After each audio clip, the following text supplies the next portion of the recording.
Yo, what's good, YouTube? What's good? It's Stormybman, and I am back welcoming you to the Friday night chop session with Stormybman as we get into it for this New Year's Day, January 1st, 2021.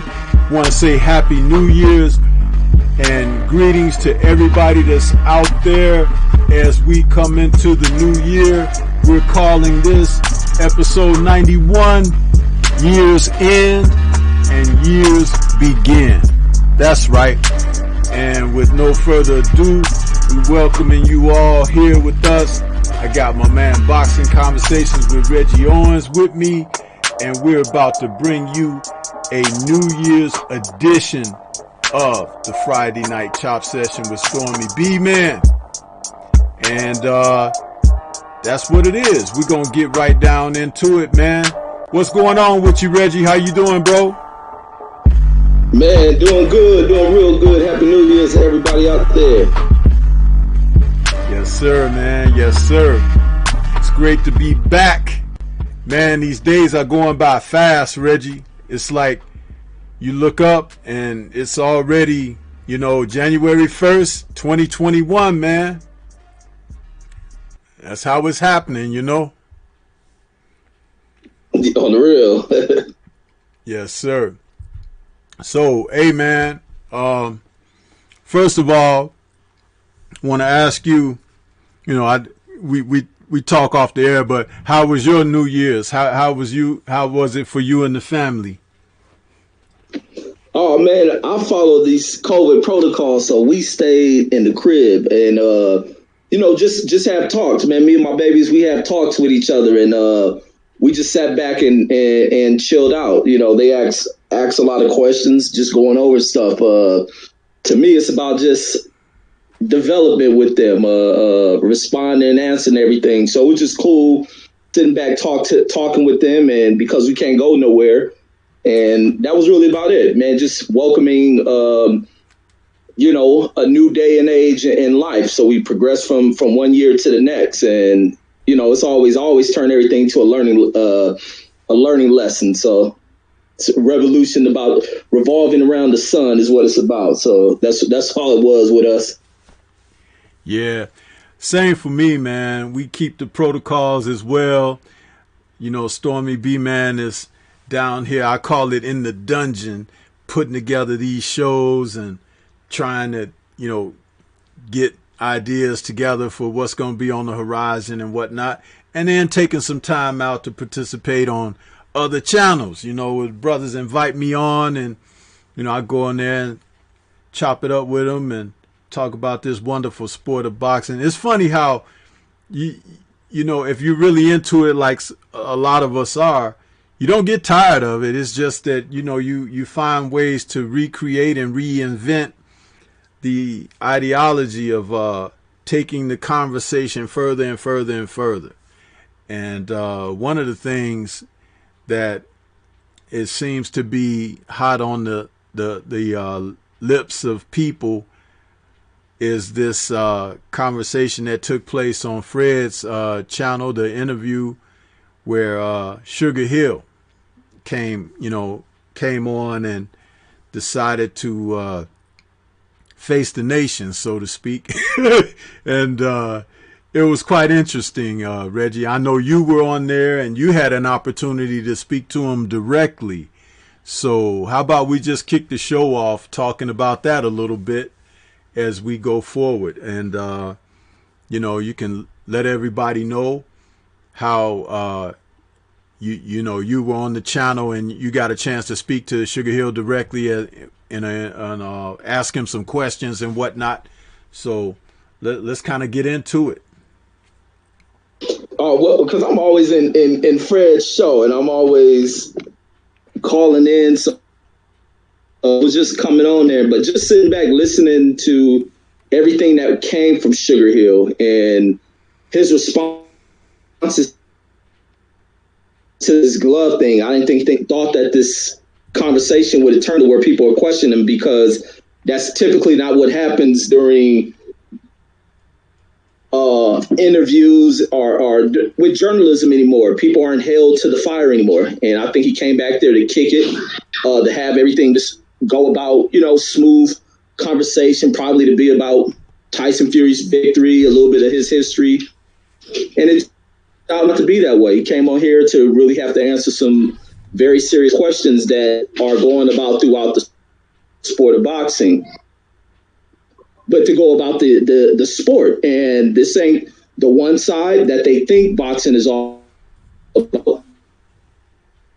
There's another side to this coin, and there's people who have questions as it relates to some of the questionable things. And these things may seem far-fetched to those who allow far-fetched activities to occur within this corrupted sport.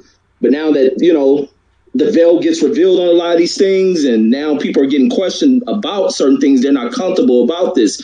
And it's something foreign to a lot of people. They ain't used to having to answer up to stuff like that, these type of speculations and things. They're not used to answering that. My thing was, with this whole thing, I don't like to get too much into the glove thing, but my thing is, because I believe everything that I'm hearing from what the stories coming from Glove Glade. But my thing is, the only way to resolve it is bring the gloves out. That will fix everything, especially since he announced he has the gloves at his house. Let us see the gloves. Let them be inspected.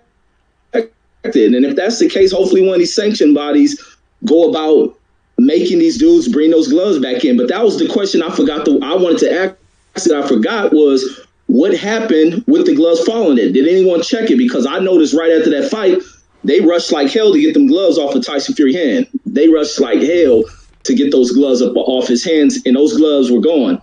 Didn't see them gloves anywhere after that. But those are just my thoughts, man. But I thought he lied about a lot of stuff. He lied a lot in that interview. And I was just keeping account during the whole time when the show would go on. I think I counted about like 6 times where he had definitive lies. It was related to never watching the first fight. Then he'll come in and speak about things from the first fight. Coming in about, what were some of the other ones? I wrote some of them down, but he just lied so much during that interview, and he was pressed. And then when Drew got on there, he was really, really pressed. And it was almost like a sit-down and interrogative type interview and stuff. But he just lied, backed himself in a corner with these sort of lies. And I'm just like basing it on him not being used to having those type of questions asked during an interview, because like I state, this game is to where when ill stuff happens, there's no one on the other side questioning it. And especially when a fighter is from the country Fury is from, and when they look like Fury, those type of questions don't get brought up for those involved in the situation. And could it be that they didn't cheat? I mean, that's a possibility, but prove it. You got gloves. That's the easy way to resolve it. Bring these gloves out. But that's how I felt about that, OG. Yeah, well, let's get into it, because you, like I said, you were one of the people that had firsthand, opportunity to address things and everything. So, like you said, about 6 times or so that you felt that he wasn't honest or truthful. So, give us some examples of what you said, and don't worry about we're having this discussion. We're opening things up with this. And we'll move on to some other subjects later, but we'll open up with this. Yeah. No, I was trying to think of some of the things he lied about. So much stuff that was like related to watching the first Tyson fight. Let me help you a little bit. Like at one instance that I overheard when I was watching, he tried to say that he hadn't really watched Fury's past fights, right? And then he went into a thing where he said that in the first fight, he noticed that Fury wasn't punching with any power. So when Fury came to him, he was trying to say that he could help Fury with his power, and everything like that. So did you find that was one of the things that you felt like he was tripping himself up with? Yeah, it was just the whole fact of him watching what he needed to fix with Tyson. If you never watched Tyson Fury in them fights, then what did you fix? And then even him talking about changing the whole aspect of Fury not being technical with the way he delivers shots. Fury's known from what people speak about him being such a high technical fighter. Then him speaking about in that interview, he did not come in there for Tyson Fury to get in the box. It was to come in there and walk straight forward to Wilder. But then it comes back to boxing, teaching him how to throw his punches right. Nothing was different about the way Tyson Fury delivered his punches. He still was throwing those slap shots. He was doing all the same stuff that he tends to do, except he added more of the wrestling into what he does, the wrestling crap too. It was like nothing was changed in what this dude brought to the table when he was in there for Tyson Fury. He didn't change anything. And then him speaking about not knowing about the first incident with the gloves, and then speaking about he wasn't involved. And then he also brought up a point about he's just evil like that, and about how he doesn't care. So you don't care about the health and welfare, things being, leveled in the sport. You don't care about none of that. And it's just all about his guy. And it was just like, I don't know, man. He just seemed, when those questions came out, he seemed to kind of answer them as knowing, like, dang, he put himself in kind of a bad spot. Like, he was tripping up a lot, and I think he probably recognized how he tripped up with some of the responses to things, because he opened up the interviews, speaking on certain things, answering things a certain way. And, like I said, he never thought that he would get those type of questions that was coming in from the calls that came in that day. And I think it put him in a very uncomfortable spot. But he stood there confident. I ain't going to take nothing away. He stood there for 5 hours, so it was comfortable. He tried to stand his ground, but he did reveal and open a lot that may need to be questioned by whoever authorizes or the authority within the sport. They may have to take a second look at some of this stuff. Also, the reasoning behind, and even with him talking about not knowing about why the fight hasn't occurred. It's just mighty funny that now y'all don't want to take this fight, being with all this stuff coming out about this glove situation. And other people who deny this glove situation has changed the sport quite a bit, to where people being very, very thorough about how they go about glove inspections, who they send in there to watch it. Because I heard Derek James yesterday on Blue Blood speak about, ever since this, he watches the other fighters rather than sending someone from the team to, be, the eyes on, watching what's happening in the opposition's dressing room. Like, you have to inspect every single aspect within the sport, because you brought Conor Loco on here the other day, and he spoke about being in the locker room and being with the commission and them looking at gloves being wrapped, or saying they over in the corner talking to somebody, hey, just sign the gloves off.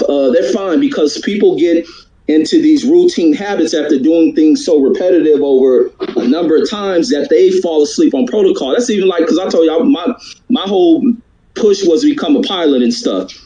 And that's one of the things in aviation. A lot of people get into these routines of doing flight checks all the time, especially people with a lot of experience, to where they bypass certain steps in pre-flights and all that stuff. And that's how incidents occur in the air. You didn't skip over something because you didn't check it on the ground before you put the bird up there. And that's kind of the common thing within the sport. People get in the habit of being in these fights over and over and over, to where they feel, oh, nobody's going to do anything. I'll be a little lapse on this. And things slip by. And these teams can do things to distract. You can get people in there interfering. There can be conversations. These are humans. And you interfere and pull them away. It's the same thing that I see when I take my kids to the park, to where parents can get caught up and engage in a conversation, and their eyes pull away from what their kids are doing. The same thing within the sport and in these locker rooms. I mean, to err is human, like they say. But that's my thoughts on it. Yeah, absolutely. Want to go to the chat real quick and acknowledge some of the people that fell into the building. We got Bernard Burton out there. He's wishing Happy New Year. Rome Far Rock is out there as well. Same thing. Watcher has joined us. Salute to Watcher. Mark Wunderlich is out there. TS Boxing is out there. Tone Brown. Ricky E. 245. Andrew Charles. Derek McGee. Willie Beecham. Don Shada 24. Curtis Anderson, a.k.a. Kurt Sugar, is out there. Says Happy New Year, everyone. Sweet Science Examiner is out there. Big Homie Coop is there. Mark Wunderlich again, and Jeff Smith is out there. So as everybody has come into the building, just want to make sure we do that little roll call, acknowledge everybody that's fallen in, and as we're talking year's end, because this interview with Sugar Hill on Barbershop Conversations, shout out to Fred from Barbershop Conversations producing this interview and allowing his listening and viewing audience to partake in that, and it went on for extended period of time. So one of the things that I had a problem with, Reggie, I won't say I had a problem with, but as I was listening to the guy, as you kind of indicated, it was like all he's concerned about is his fighter and this and that. But I really want to know what his position is on ethics, because he's aware that people feel like everything is not on the up and up from that fight. He's aware of people who and what they feel about Tyson Fury. That's not it's not a new thing to him. He tried to indicate that his relationship with Fury wasn't as much as people might think, and it was more or less Emmanuel initially, and then Fury called him up when he wanted to make a change as far as his camp and whatnot. But I have to say this, if Sugar Hill learned anything from Emmanuel, he would have learned that if you're going to work with someone, you need to spend time with them. You need to get to know who they are and things like that. He never went there, right? And the thing about that is, because he's trying to keep it like, oh, it was just, this or that. But trainers get involved intimately with their fighters. They learn their habits. They learn their bad side, bad points. They need all of that data so they can work with them and get the optimum out of that individual, because you're going to be spending weeks of a camp training for a fight. You're going to have various people coming in to assist, whether it's people who are sparring, people who are doing hands-on things in the gym to assist with the conditioning aspect and calisthenics and stuff like that. The food that you prepare and how you dine and all of these things, your boarding, all of that. It's a serious commitment for several weeks out of someone's life. So it's not something just to glaze over and look at that it's just as simple as, oh yeah, he gave me a call and we decided we're going to work together and this and that, blah, blah, blah. No. And then also you factor in, like, when they do start getting down to the training aspect of things and they're working on specifics, tactics, strategies, things of that nature, there are people who are usually called in to simulate what your fighter is going to face in a fight. They're going to mimic the opponent. They're going to try to repeat these things over and over so that you can find ways to attack or whatever. And I remember this was maybe about 3 weeks before the fight, maybe a little longer, seeing one of those behind the scenes, day in the camp of or whatever. And he was like just hitting the bag a little bit and, talking stuff to the camera. And then they were getting him ready for something to work on in the ring. And he and Sugar Hill had come together, and Fury was talking into the camera and stuff. He was like, okay, so now we're going to work on some things. So you guys got to get out of here with the camera and whatever. And that was in the camp. So it's like, when they were going to go in the ring and do whatever they were going to do or whatever, they didn't want the camera guy who was there that day filming them and everything to take any information video-wise about what they were doing. Now, lots of camps do that, right?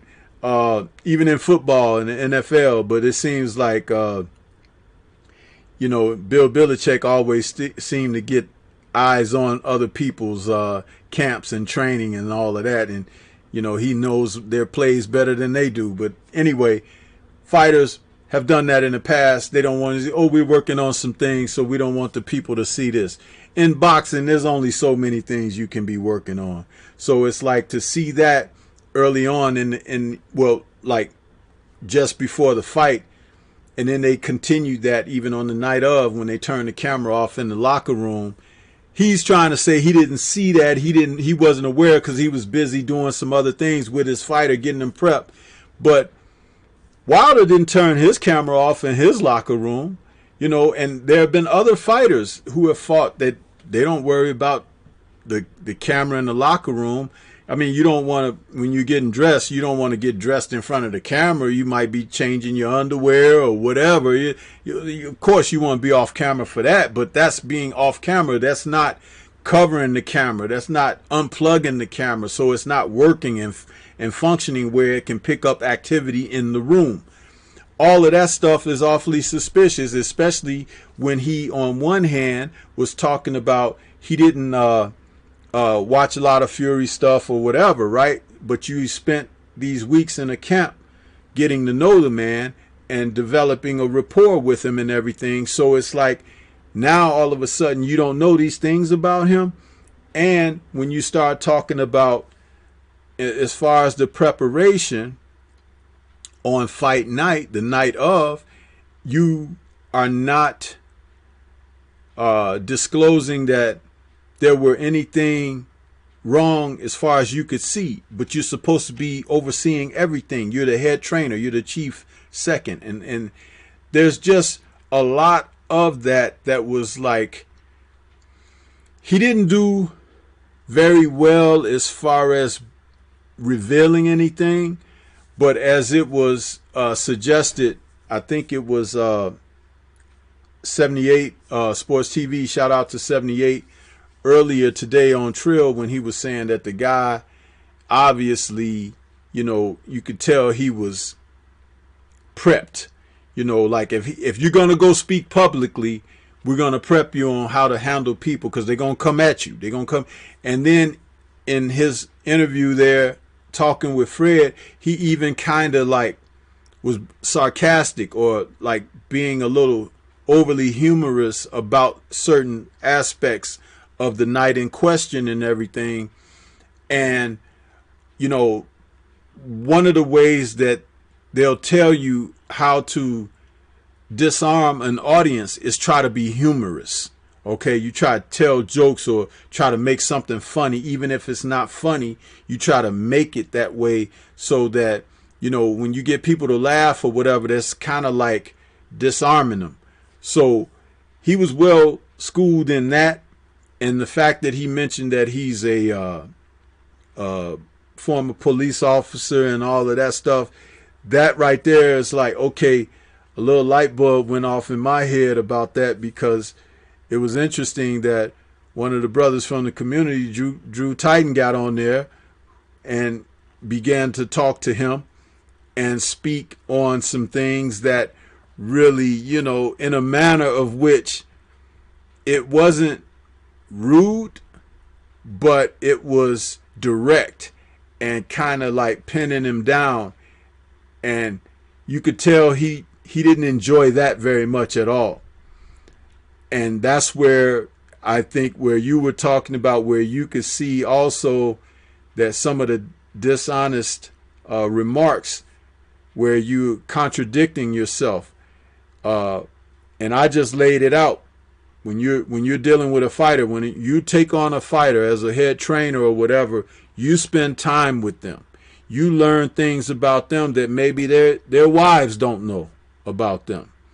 But it's all to help you work with them, because 99% of the time when you're working together like this, a huge portion of that has to be psychological relativity. You've got to be able to communicate. You got to be inside of your fighter's head and understand how he's thinking. And he has to understand, your philosophy as a coach and things like that. So there's a real reciprocity taking place there that he did not want to reveal. And if that does exist, then he would know more about Fury and the problems that Fury has had in the past. Even if it was his substance problems, even if it was he getting in trouble in the past with questionable circumstances revolving his gloves, whether it was the situation with Nicholas Asbury that happened in the gym, those kind of things. For him to try to sit up and say, "Oh, I wasn't aware of that," or "I didn't know anything about that. No, I don't watch him. I have bull crap." See, for him to come out there like that and not be able to be genuine about that process, because see, any of that is more incriminating, okay, as far as if something was wrong, if something was improper, if something was unethical.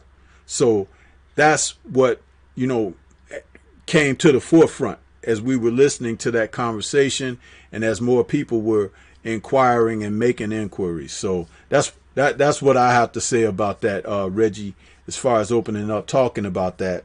And it was a job well done by Fred moderating, because he was very quiet. He allowed the conversation to take place, and almost like sometimes you could hear pins drop when certain things were addressed, and it was like, oh, okay, how is he going to come back with this?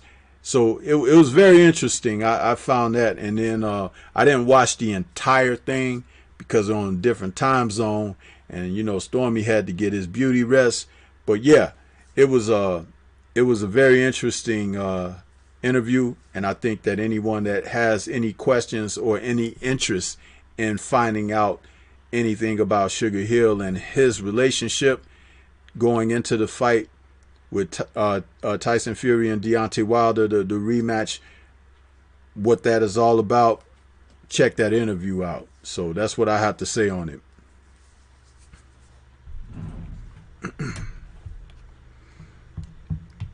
So, yeah, you got anything else on it, Reg?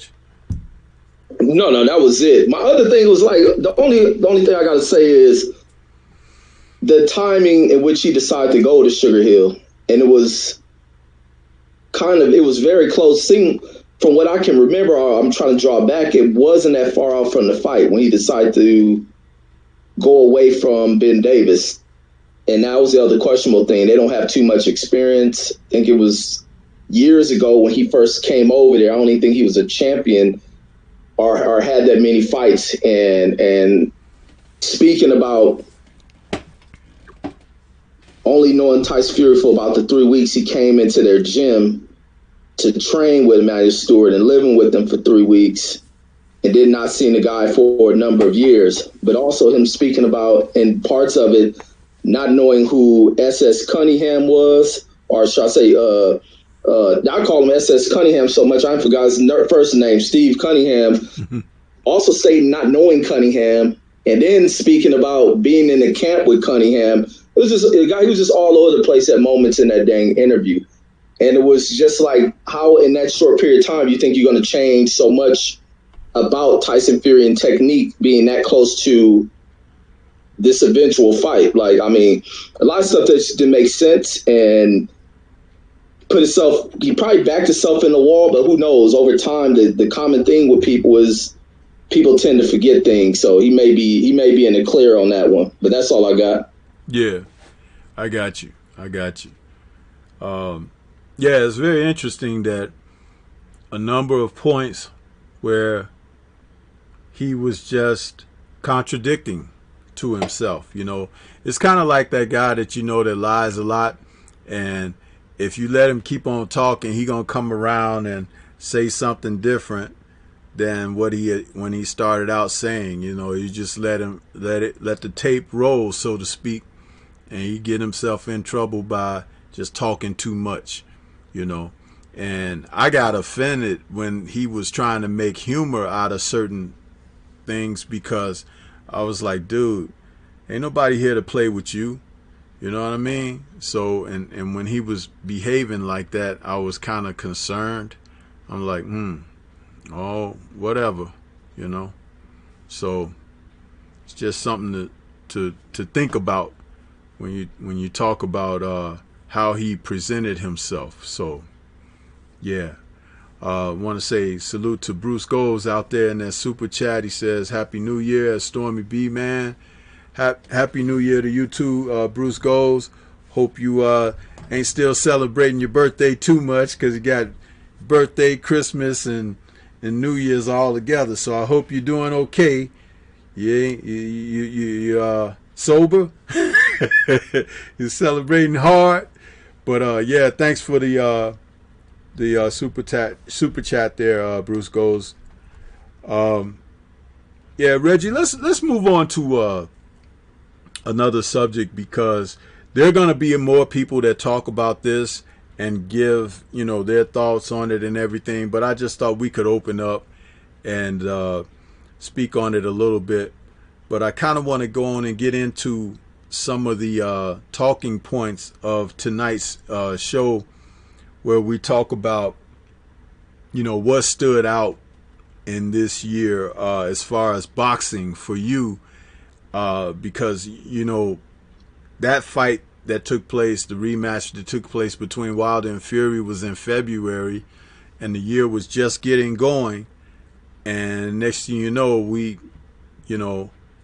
had this situation that we had to deal with, a global pandemic. And boxing was shut down for a good portion of the year. One of the things you and I were able to do was continue to do our show and start to talk about fights that have taken place already and things of that nature. But I wanted to ask you, what were some of the things that stood out, when boxing began to come around and come back for you, as you look back on 2020?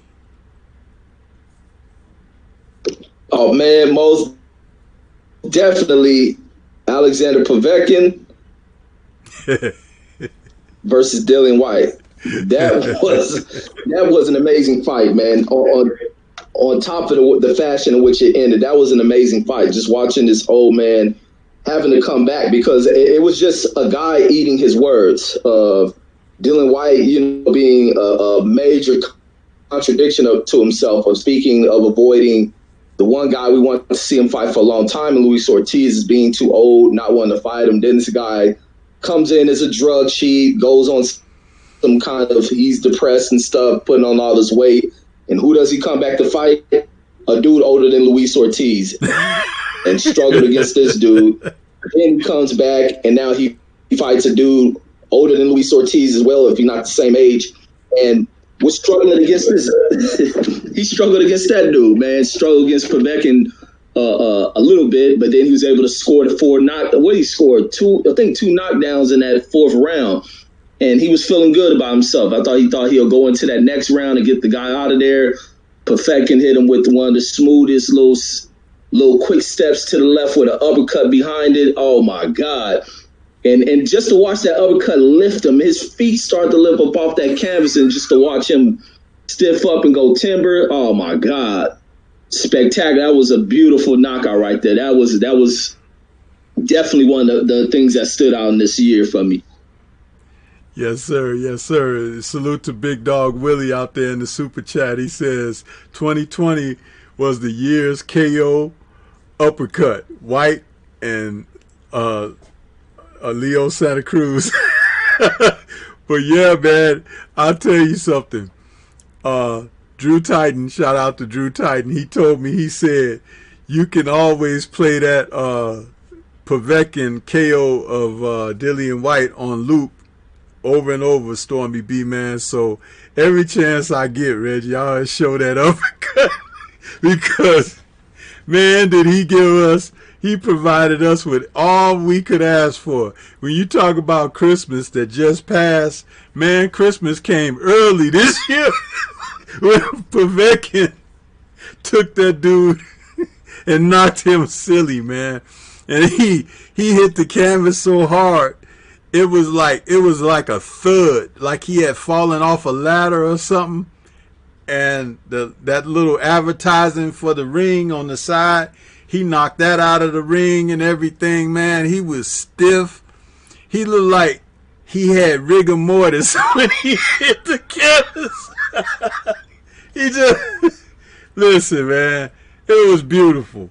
And if you guys don't mind, I'll just keep that playing as we keep on talking for a little while. But that was great, man. Povetkin can lose all his fights in a row coming up, and I'll always just go back to this one right here and be like, you know what?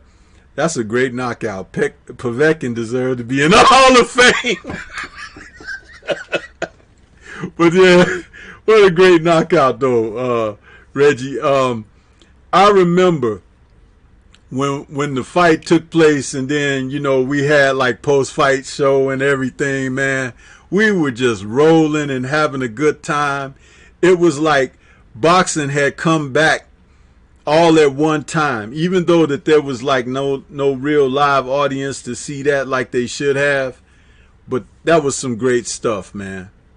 That was some great stuff. And like you said, he had put Povetkin down a couple of times and everything.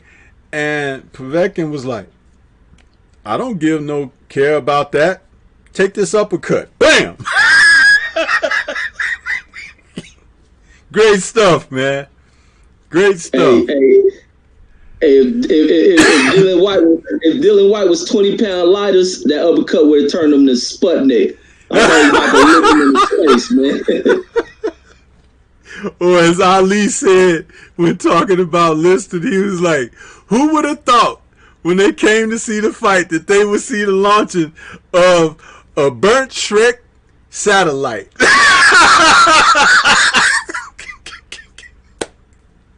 Man, hey, that's classic right there. That should be on anybody's highlight reel for 2020, man. It should be on anybody's highlight reel. That was some great stuff there, man. That was some great stuff. But one of the fighters that I wanted to speak on, since we're talking about that part of greatness, Reggie, I wanted to speak on, what's his name? Semper Fi. Jamel, what's his name? The champion at the lower weight. Herring. Yeah, his fight, Reggie.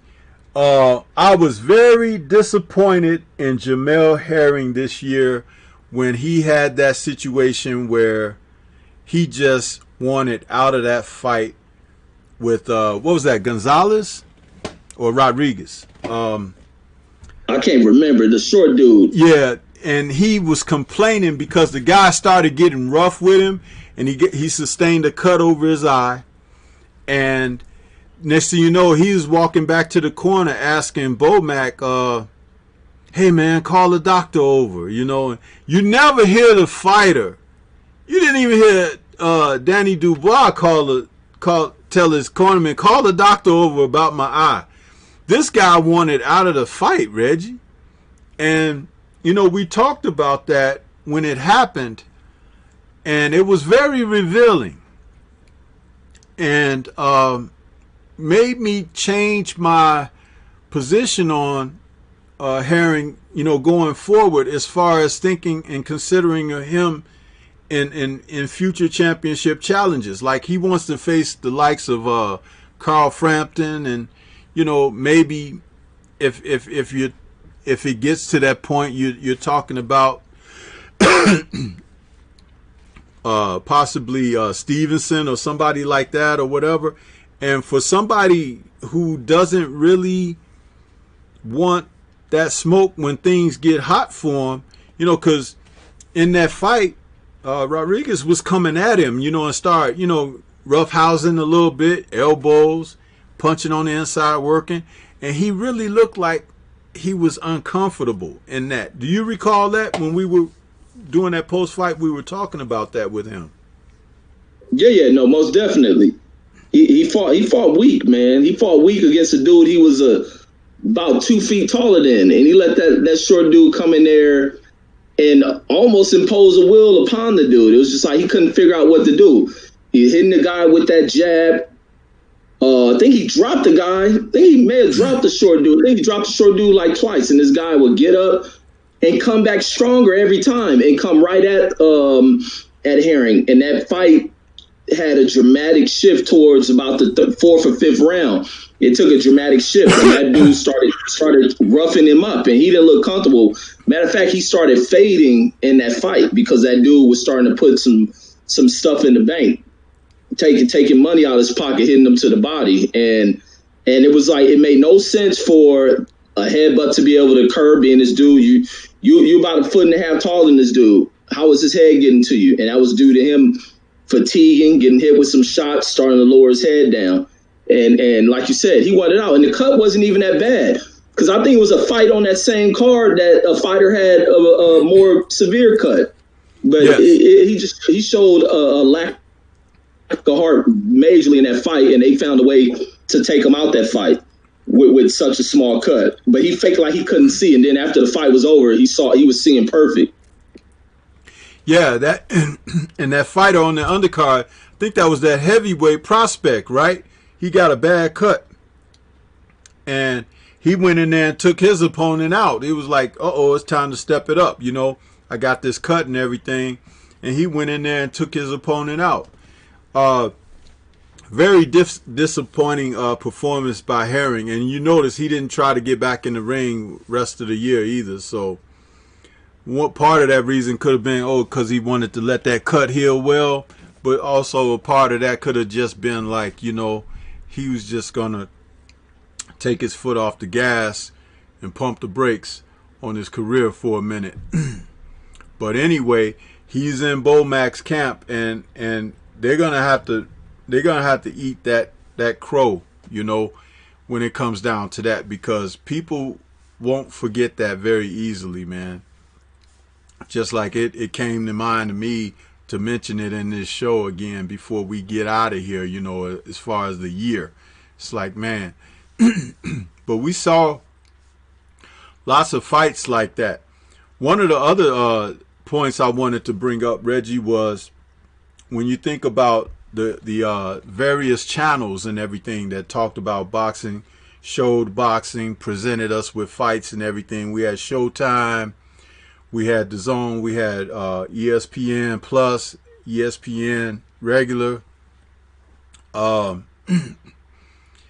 thought that DAZN did a better job as boxing was returning, because one of the things they love to do, Reggie, is give you like 15 fights on the card, wearing you out, but they began to scale that back a little bit. And one of the things that they have to learn to get around was, like, in between those fights in the bubble or wherever they were having them, that they had a camera like showing the ring while these guys are talking and stuff. It's like, find something to do, don't have so much airtime in between. But they did step it up a little bit better, I felt, in as the year went on with their fight cards. Now, what are your thoughts on DAZN and their cards for this year?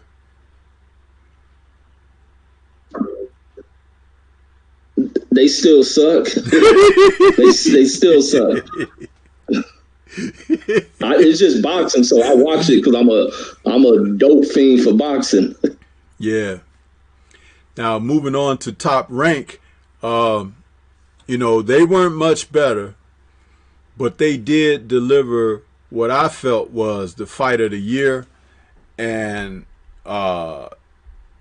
that fight, Reggie, between Jose Zepeda and Ivan Baranchyk, man, whew, that was the type of fight that deserved an audience, because for many years you had heard people talk about George Foreman and Ron Lyle being an elevator fight where both guys hit the deck 2 times, and George finally gutted it out and got a KO victory over Lyle, who just succumbed to more from poor conditioning than just the fight itself, because it was a big fight for him. And George is a former heavyweight champion of the world at the time when they faced one another. So it was kind of like things like that, facing a guy that level of the sport, and it being your first really, really big fight and things like that, it can play on your conditioning. And we kind of saw that when George and Ron Lyle fought. And it was amazing to see George get up from the knockdowns that were scored against him, because at one point George fell face first and he looked like he was not going to get up. But he got up and he fought back and he put Ron Lyle down. So it was like amazing to see that. But this fight here, Reggie, from the opening bell, it saw these two men just fighting with all of their vulnerabilities on their sleeves. And Baranchyk was not the hardest guy to hit, and Zepeda was not the sturdiest of chins in the fight. So it's like Baranchyk put him down first, you know, and it was amazing. And it went down as a knockdown, drag out, Donnybrook, as they call him. And what a fight. It's I cannot talk about it enough. And the fact that they didn't have a live, you know, fan attendance audience for that, it's a something, you know, like it's an injustice about that, because this is what people pay to see. If this was like an undercard of a Wilder Fury or something like that, people would still be talking about this more than the Wilder Fury. You know what I'm saying? Because it's what people want to see. Guys, like in a movie, 5 rounds, 8 knockdowns counted, 1 not counted. So it was 9 times to the canvas. These guys went 4 apiece. You know, what are your recollections of this fight, Reggie? One of the greatest fights I've seen, I think, ever. Because before that, it was Tim Bradley. And it's funny, Tim Bradley was the commentator for this fight. Tim Bradley put Povetkin, one of the best fights I done watched. I was like, good gosh. So to watch this fight, I think Tim Bradley said this thing gave him flashbacks and whatnot. But these dudes went at it. I think the fight was, about 5 rounds, and you had 8 knockouts, so it was a lot of action in this fight. And Baranchyk, from what I remember watching him, is he's a dude who come at you. He comes at you. He's a big puncher. He take risks. And he was trying to get this guy out of here, because on top of this just not being a fight, that fight was to put these guys in position to become a mandatory or whatever they were putting themselves in position for. So there was something they were fighting for. It wasn't just a fight to make money. It was the money plus where they were looking to go, as they were trying to be champions in the sport. So Baranchyk, like, he wanted it more. He came right at Zepeda. Zepeda gives off this look as if he doesn't seem like a fighter to me. He seems like a too nice of a person, and he doesn't look like he has that ill type of will to him or meanness to him. But that looking at him, man, he'll throw you off. But he had to overcome a lot, because he's getting dropped by Baranchyk, who was coming right at him early, jumping right out the gate at him, and watching him get dropped. Then him coming back, catching Baranchyk being over aggressive, catch him in the moments, and then start to kind of settle the fight down in spots. And then that momentum shift, it's just momentum switching back and forth, and these guys just catching each other. But the way in which it ended with that knockout is also a knockout of the year, because he also put Baranchyk in the hospital, knocking him out like that. Matter of fact, Baranchyk was asleep for quite a bit of time following that knockout. So on top of that being one of the best fights in my lifetime that I done seen. Being definitely the fight of the year, and also being in contention with Tank Davis and Alexander Povetkin for knockout of the year. Like, it was so much dopeness that came up out of that fight. That fight was spectacular. A lot of people, you know, it didn't have the two big names to it, and a lot of people tuned away from something that they missed a classic. They definitely missed a classic in that fight. Yeah, it was one of those situations where, like, when you see action like that, Reggie, you think about, like, is somebody gonna get stopped? The ref gonna jump in, right? But that did not happen in this fight, and I remarked that on another show where I was talking about it, that this fight was able to run its gamut because the ref didn't get in the way. And when Baranchyk got stopped, his body, it was like he got caught and that was it. You know, it was like the light got turned out. But prior to that, both men were just engaging and taking what was given to them. And it was a piece of action that you couldn't help but just be like, wow, you know, this is why I love the sport of boxing, you know. And because the ref did not intervene or stop something too early, because there were a couple of knockdowns where it looked like, is the ref going to really, like, let him continue? Shoot, the ref was probably like, man, this is a good fight. Let me watch. You know, he was like taking it in himself. So, but yeah, what a fight, man. And like I said, the only thing was that they were not fighting in front of a live audience. Could you imagine what that would have been like in front of a live audience? Those people would have been going bananas, Reggie. It would have been just like a crescendo of cheering and people jumping up out of their chairs and whatnot if it was fought before a live audience like regular matches are. Oh, heck yeah, man. The crowd would have went crazy, man. They probably would have stormed the ring like they do at the Bowl Championship. Like, yeah, but that was definitely a fight of the year for me, and just action-packed. And I'll talk about this fight, you know, going forward forever, man, because of, like, and, you know, I mentioned it to Fred when I got on this channel yesterday. And I, you know, was just saying Happy New Year and whatnot. And he said that he had not seen this fight yet. And I was like, man, what you waiting on? I was like, dude, that's the kind of fight that even if a person only moderately likes boxing, it'll have you, you know, jumping out of your seat like, man, I can't believe this. Reggie, before we move on to anything else, I just want to say this one more time for people that may have not seen it themselves, or those who saw it and still may not look at it in its proper perspective. The fight was scheduled. It was an eliminator, like you said, for see who would be the mandatory for the title. But 5 rounds, 8 knockdowns in 5 rounds, Reggie. 8 knockdowns in 5 rounds. It was actually 9 because Baranchyk went down another time that they didn't count. But 8 knockdowns in 5 rounds. I mean, if you had told me, Stormy, there's a fight with 8 knockdowns in 5 rounds, I'd be like, man, I got to see that fight.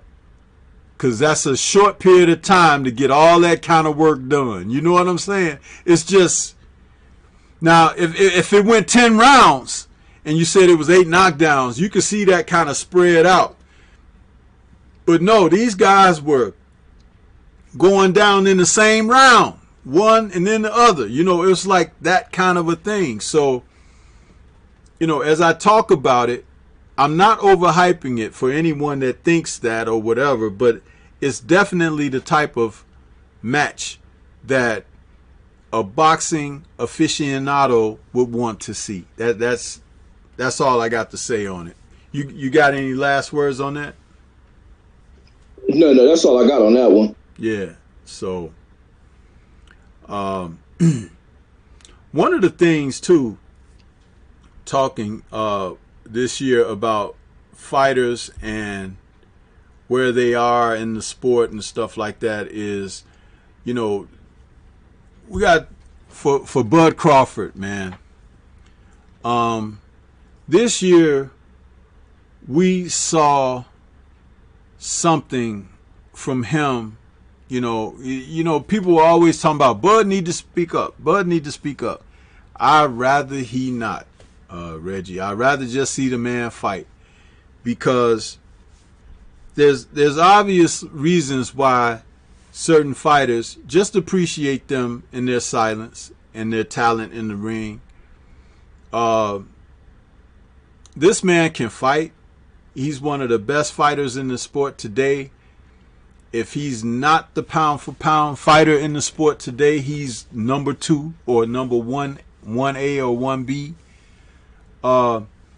But when it comes down to speaking up and talking about, you know, where he should be as far as negotiating fights with other opponents and things like that, man, I just want to see these guys fight.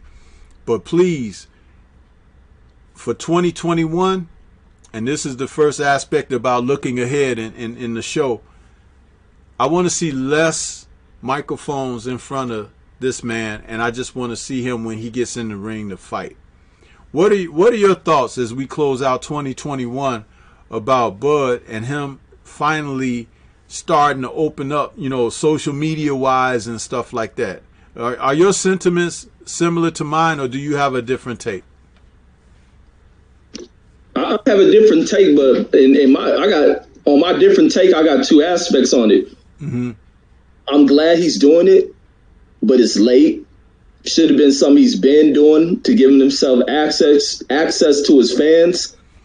But also he needs to start taking the reins of his career. He needs to start forcing Bob Arum to become serious about the negotiation side of things, stop interfering with things, start taking concessions, be realistic about what it is as far as where he stands when it comes to the monetary splits. And the other side of things, I don't follow. I like Terrence Crawford. I like all these fighters, but they're not the only fighters in the game. I don't even really buy into, you know, a lot of the conversations I hear people have. I don't tune into them. I turn to something else, because it's thousands and thousands of fighters in this game. These dudes ain't fighting. I focus on the next cat that's out there. But I'm glad he's starting to do it, but hopefully he's doing it in understanding he needs to build himself up and make that fight happen.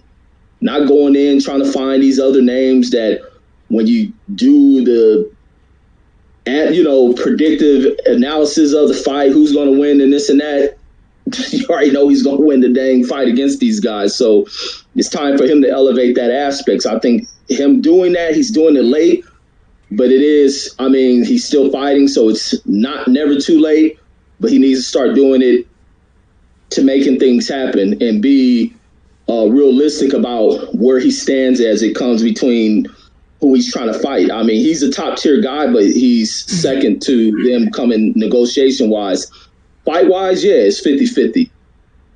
Money wise, getting the fights done, no. You haven't put that much into it, and you're just starting to come to grips with that, and you're trying to go about fixing that, because he got to do some heavy lifting for the fight too. You still got to build the fight up. You go into it, you got to become more vocal, and it's what he's working on. I think he's probably just using those platforms as a tool to help him get to that aspect, because I know it's in him. It's just him being comfortable speaking openly amongst, you know, a viewing audience, and him having to, you know, come out of his shell a little bit more and just be who he is. Because I know he's vocal. I know he talks this and that, because you've seen it with him and Earl met when there's no you know, corporate media cameras around him, and he can open up. And it ain't just that he's afraid to open up. Sometimes these cats just don't trust these suit wearing clowns with cameras neither.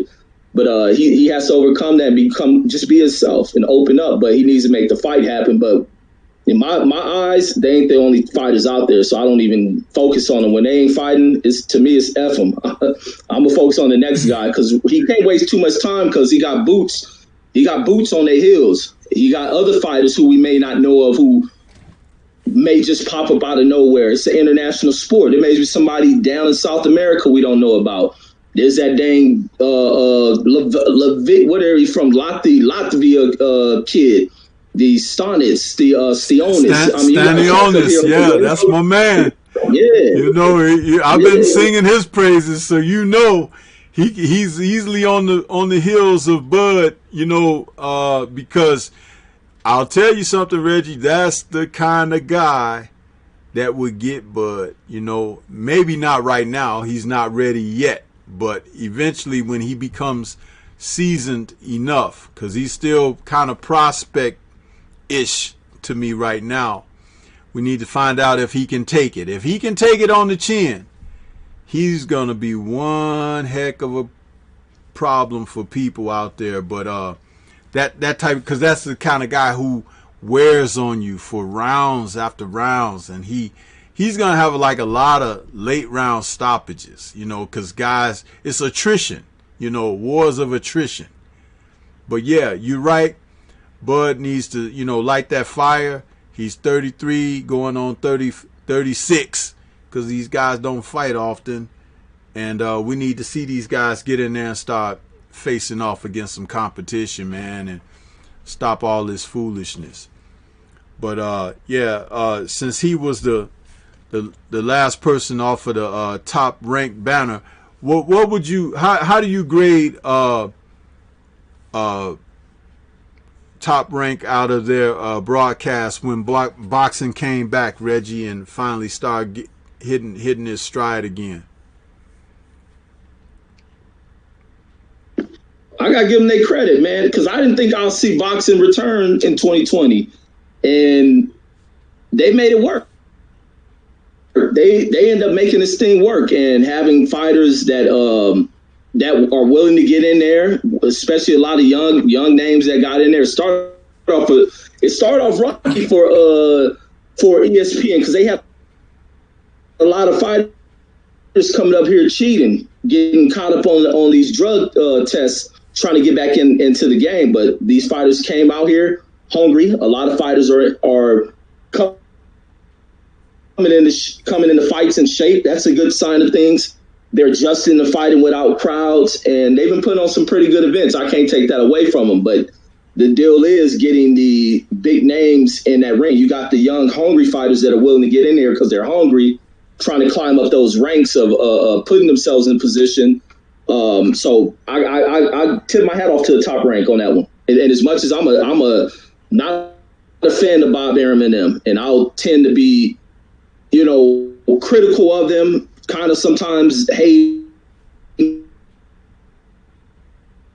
little bit, but I got to be honest, they did their thing. Yes, sir. Shout out to Sylvester out there, Nitty G, John Lejeune. Who else we got? Mirror. We got Bernard Burton out there and Mark Nash. Salute to Mark Nash out there. What's going on with you, brother? And Thrill Hill. Yeah, man. They really kicked it off because remember they came out with a lot of prospects, which is what Top Rank is really about. They can, you know, start guys out early in their career and get you out there going, swimming, you know, until you're ready to go out into the ocean, you know, and that's what they did. And they fed us a lot of that early on. And then the bigger name guys began to fight. But I was even questioning it early on, Reggie. Remember, I was saying like, man, we're seeing all these young dudes. I don't want to see these guys. But it turned out to be a great thing simply because those guys had the chance to get their feet wet, so to speak. But once the ball got going, you know, it was like, okay, let me check some more, okay. And, you know, yeah, I do think that they were above the zone with what their output and everything. and their broadcasting was a little bit better.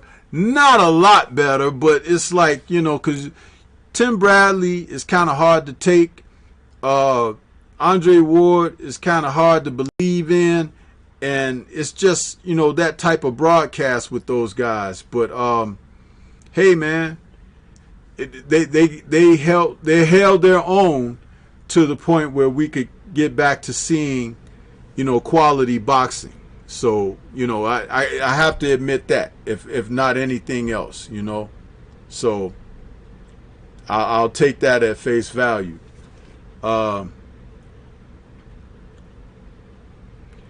Mark Nash says Stanionis is that type of guy who can get Bud, not now, down the line, if he can take it in the chin. Stormy, that's reaching. That's not. You know what? Listen, man. Having a chin in boxing can take you very far. You know, there's a gentleman that fought, and we talked about him on the Three Wise Men. When you can, it's like this. Boxing is the kind of sport that everybody looks good when they dishing it out, right? But you find out that some guys just don't take it. Their pain threshold, their ability to endure and things like that. Like Tyrell Biggs. Tyrell Biggs was a wonderful boxer. A wonderful boxer. And he threw nice combinations. He had nice movement or whatever.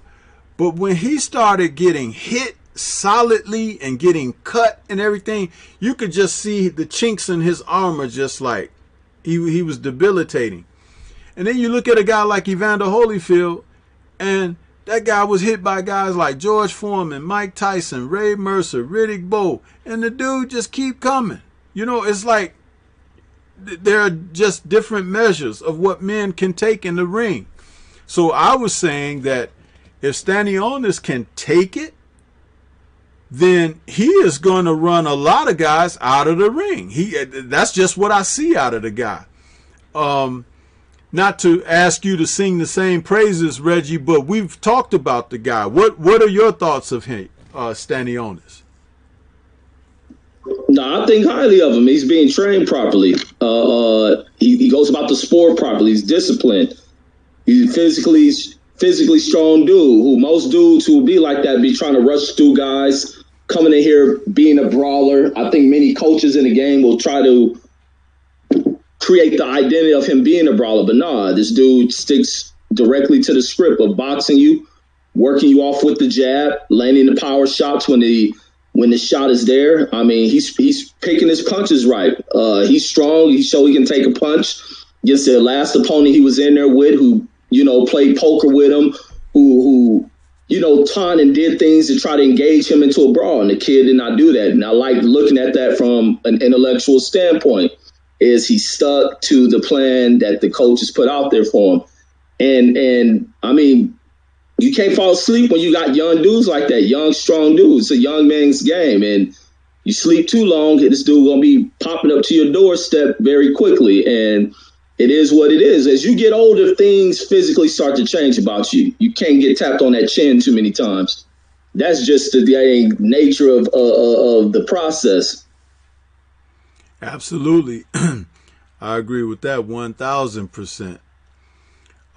There was some news that came over my feed, Reggie, but I wasn't able to look into it very much. But is it correct when I say when I repeat what I heard, that Canelo has already vacated that WBA belt that he won? Yeah, I was seeing that. I was seeing that as well. No, at middleweight, I heard it was the one he got from, I think is it Triple G or someone? Oh, okay. So he vacated that, huh? So what are your thoughts on that? If that's what happened? Ooh, if that is the case, I think he's moving out that division. He's moving out that division, and now it's on him. And all this talk of him fighting Earl Spence is a cowardice move. That's a coward conversation. Why you challenging a 147 pounder to move up, but you're avoiding the guy that's closely related to Earl Spence, who's been chasing you for what, close to a decade or however long Jamal has been chasing after him. You won't fight him, but you're going to fight the smaller of the person within that group. But he needs to fight Caleb Plant. I heard David Benavidez is on the list as well. Those are only two names he needs to be fighting at 168. And to really show and prove himself. You need to fight. If you stay at 168, you need to fight the best dudes out there instead of going looking for the weakest link. If you move to 175, you need to fight Better BF. It's time for Canelo really to prove, his value to the sport. I don't give a damn how much media hype him up or people associate him with him ethnically want to protect him. He needs to start fighting these dudes that are out there who want to challenge him, who are hungry about challenging, who are not going to sit in there and take dives or put up, half performances against this dude. I think Caleb Plant want to go in there and fight him, and he needs to give Caleb Plant a proper offer when it comes to a fight. This is the second time he tried to offer Caleb Plant this one of these old quick turnarounds, jump in the ring, 4 weeks, 5 weeks to get in the ring type crap.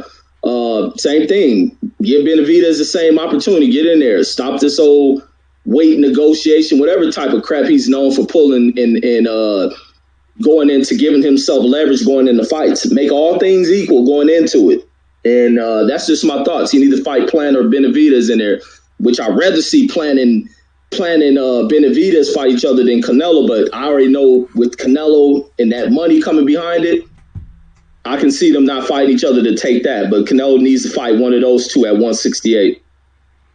Yeah, absolutely, man. And great comment on that.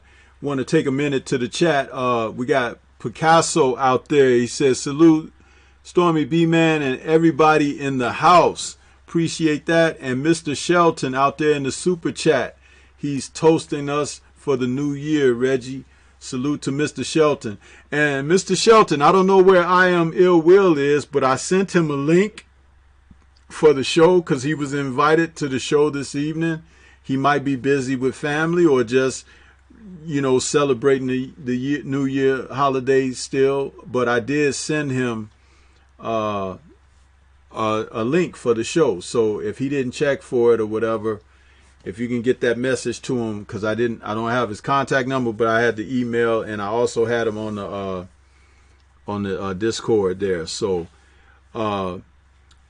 also we got Tone Brown out there, and Picasso says, I bumped my head so many times at work or at home that when I go to the gym, I didn't want to risk getting hit again. I hear you, man. You can only take so many raps upside the head, man, before you be like, I'm done. I don't want no more. So I understand that. But yeah, Reggie, if he's going to vacate that title, the WBA title, it's going to be interesting to see who they allow to fight for that.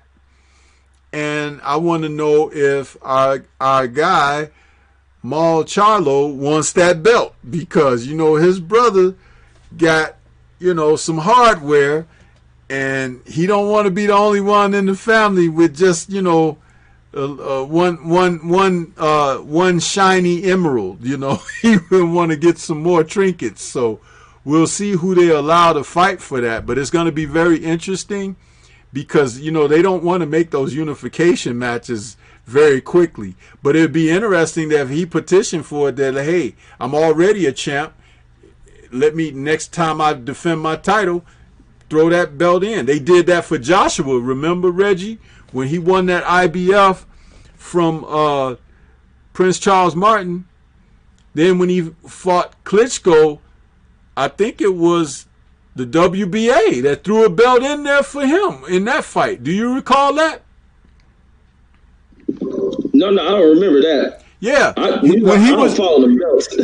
No, but when he was fighting, when he defended against Klitschko, there was one title, and then they allowed him. It was one title, and then they threw in another title. So he ended up like with 2 titles when he defeated Klitschko. You know, because one of the sanctioning bodies just let him have it. You know, they just threw the belt in there because it was vacant. I don't know, man. All of this stuff that they be doing with these belts, man, it's just crazy that they do this stuff. Watch out there. He says WBA and IBO belt they threw in. So they threw 2 belts in there, Reggie, for Joshua. You see that? Without him having to face guys for those belts? Come on, man. This is crazy, bro. This is crazy. I don't, anyway. But, yeah, Canelo, and if he wants to hang around 168, he's going to have to see Benavidez because they wrongfully took Benavidez's title from him. You know, he lost it on the scale, but, I mean, come on, man. It wasn't like he, but they let Canelo do whatever he want to do. You know, they changed the rules for, clenbuterol. They changed the rules for, what do they call it? Franchising and all of this stuff, man. Have you ever seen a guy just giving par gras for anything or everything in the sport like this guy? You know what I mean? It'd be different if he was in there whooping the stiffest of competition and everything and doing that. But, man, no. He's been avoiding the stiffest of competition. And then when he has fought guys with names, he's had tremendous advantages over them. Like, Cotto was too small for him. Cotto was too far, but Cotto was a trooper. Cotto was a warrior. He went in there and tried to fight and tried to win. But he was in against a much stronger guy. And Triple G, say what you want, but he aged Triple G out a little bit. And he ain't fooling me. Because this is what I think, Reggie. He's hanging around there. He ain't totally going away from that weight class because he going to come back later this year and fight Triple G again. And everybody know Triple G done slipped. Huh? He done slipped so bad that he done twist his ankle. Slipped and twist his ankle. And that's what Canelo's looking for, a carcass, because he don't want to get you while you're alive. He just like one of them vultures out there in the desert. He waiting till you can't move and can't get out of the way, and then here he come, want to swoop down and peck on you and stab you to death. That's what he gonna do to Triple G, because Triple G ain't gonna fight nobody else, huh? All these other guys that want to get at him, he ain't gonna fight those guys. But that's what he's going to do. And then he's going to knock Triple G out. And it's going to look so great because he stopped him. But Triple G is 75 years old, man. So I can see it. What are your thoughts on that, Reggie? I hope not. But like you said, it's Canelo, man. And that's the issue. I mean, the dude's a great, he can fight, man. I don't know why he's pulling none of this crap that he's pulling. The dude's a gifted fighter, but he's playing this bullcrap game of what they write into the bullcrap book of people's legacies. I mean, he ain't got nothing that's that magnificent that he's doing, especially against this current class of some real top level competition that he's moving around because he's getting favored by the sanctioning body because he's from the same country as this dude. He's a countryman to the guy. There's a lot of the political influence behind that. He has got in favor within the commissions in the sport of boxing because he's so-called the next big name in the game, I guess. But to me, he's not doing too much of anything. You can see how highly gifted he is, but people want to see certain fights from him. People who really like boxing, not the ones who want to ride along with what he's doing. Like, we don't want to see fights to where he's telling people what they can move up to and can train for this long and all this other little goofy stuff he's doing when his dudes he should be challenging to really prove to us who he is. I mean, the Triple G fight, yeah, those are worthy fights. Those are very good fights. Danny Jacob fights, yeah, good fights. But people want to see other names on there. Give Andrade a try, but then Andrade needs it. Same thing for Boo Boo Andrade too. Give Charlo the shot. I can't knock Charlo because Charlo's trying to fight these dudes, and they're leaving him with no other options but to fight the guys he's fighting. So yeah, talk about giving people passes. Charlo gets a pass because of what's being done. And who else is out here? 168. He should have been fighting when Benavidez was champion. Canelo wasn't there looking at 168. He jumped around it. Then when Benavidez loses the title, all of a sudden he goes after it. So now you done took this guy title who lost it on a scale. You need to possibly be getting in there to fight him, not fighting a chump like Callum Smith who comes over here to lay down for a check and not to venge a defeat by his brother to Canelo. I mean what? No self-respect from these dudes, man. And it wasn't just like a thing of Canelo whooping on this dude. Canelo didn't drop this dude. Canelo never hurt this dude. So people can cut that BS talking about he just outworked the dude. Nah, this dude was in here fighting a funny style fight. Everything was funny style about the way Callum Smith came over here. You got this dude loading up punches on you, and not once did his power ever affect you. But you backing up, not trying to put up a fight. So it's funny things that go into these fights. But now, when it's these dudes who he cannot pull whatever tactic and whatever's going on with these other fighters, that he don't want to fight these dudes. Because I don't see Caleb Plant is taking that. I don't see Benavidez is taking that. I don't see Jamal Charlo is taking that. Better Biev. I don't see none of these dudes taking it. He ain't trying to fight them. He can pull that with a Kovalev because Kovalev ain't nothing but an F up. But that's my thoughts on that. And let me just say this about Caleb Plant. When he wanted to extend a fight offer to Caleb Plant, but from what I understand, Reggie, what I heard through the grapevine was that Plant wasn't going to be given much time to get ready for the fight. It was like, fight me in like 45 to 50 days or something like that. You know what I'm saying? That's the second time he did that to Plant. What's that? That's the second time he did that to Caleb Plant. Yeah, and that was before he took this Callum Smith fight because, Plant was like, I'm not interested in fighting a guy. I can't go into a camp and do what I do because, I do my preparation and everything, and I'm a professional, And see, that's the thing. He's doing stuff like that. And like you said, Reggie, and I want people who like Canelo out there to understand, I don't dislike the guy. He's a very good fighter. He's a championship caliber fighter. But all this other stuff he's doing, he don't need to do. He makes himself look bad by looking for these advantages that are not legit competitive offers. It's like, it's almost like almost everybody he's been fighting also is older than him. Has he fought anybody his age or younger than him? You know what I'm saying? It's like, think about that for a moment. Who is he fighting is a real peer, a real contemporary. He's not facing that type of opposition. And when he goes out there to compete, he has these advantages that you don't really see unless you really studying the fight, and then you say, wait a minute, because it's like, okay, if you're going to fight someone who's good, don't you want to fight them at your best? Well, he's not giving guys that opportunity.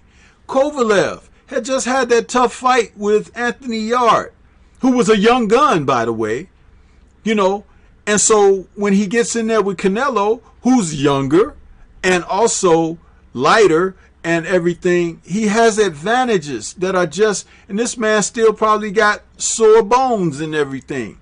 But not that I'm caring for Kovalev. I'm just speaking that that's the kind of foolishness that he's been doing on such a consistent basis that some people are just giving it a pass. I can't give that a pass. You're fighting a guy with his hands tied. It's just like when Trevor Berbick thought he was doing something when he beat Muhammad Ali. I was like, dude, you beat the shadow of Muhammad Ali. Possibly the shadow of the shadow. That wasn't even Muhammad Ali. You understand? Muhammad Ali was done years before that. And he was running around like he had really done something. And he was opening up on Ali, hitting him with shots that was like really debilitating and everything. You're hitting an old man.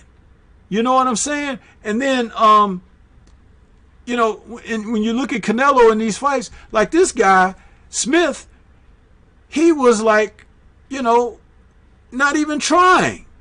Backing up against the ropes and everything. What did he have, a silent agreement or something? He had a fight where he set records for punches that he threw in the fight. The jab. In this fight, he was hardly jabbing. Seriously? You're 6'6", man. Come on. What the hell? So when we see this stuff and we want to come at them with the facts, not that we're just putting a guy down. He's a good fighter, but he shouldn't be doing these things looking for all of these advantages. Huh? Jordan said when he was when he was playing in the NBA, he said he wanted to beat Larry Bird and Magic and all the other Karl Malone and those guys. They don't even want to work hard. They want to have a dream team every couple of years. You got these guys together, teamed up on one team. And they should be competing against each other, where you have a star, a sidekick, and the man who handled the dirty business, you know, and stuff like that. That usually was the formula. Now you got everybody playing with LeBron. Ain't nobody trying to beat LeBron. They want LeBron with them. Come on, man. It's just, where is the competitive nature of man? It's gone in the sport when you have guys like this who are very talented and they opt not to challenge themselves or offer challenges to someone else. Why can't David Benavidez get that fight? That's a competitive fight. And I guarantee you David Benavidez ain't going to fight like Callum Smith. He's going to be trying to knock Canelo's head off. And Canelo will get a chance to use that great upper body movement and all that you guys talk about that he got and everything against somebody who can test it. That's all we want to see, man. That's all we want to see. You know what I'm saying? So salute to Bernard Burton out there in that super chat. He says, Stormy, Reggie, I'm old school. Miss it, fellas. 100. Yes, sir. Yeah, man, we miss that competitive nature of fighters. Where are they? Huh? And then some of the ones who want to be that way aren't talented on in that regard. So it's like you wish the guy had some more ability, but he just doesn't have what it would take to be that guy. You know what I'm saying? It's like we want to see it, please. You know? And like I said, there's no hate. This is not putting someone down or trying to say that they didn't accomplish what they accomplished. Yes, they have accomplished it, but this is what it is. Salute to I Am Ill Will. I see you out there, Will. I sent you a link for the show, man, earlier and before the show even started, bro. I don't know if you had checked your email, but I told Mr. Shelton that I had sent you that link, man. Yeah, we're the show is only gonna be on for another 30 minutes, so. But yeah, you didn't check your email. He says, and I Am Ill Will now in the super chat. He says, Happy New Year, OG and Reggie, LDBC strong. Yes, sir. Yes, sir.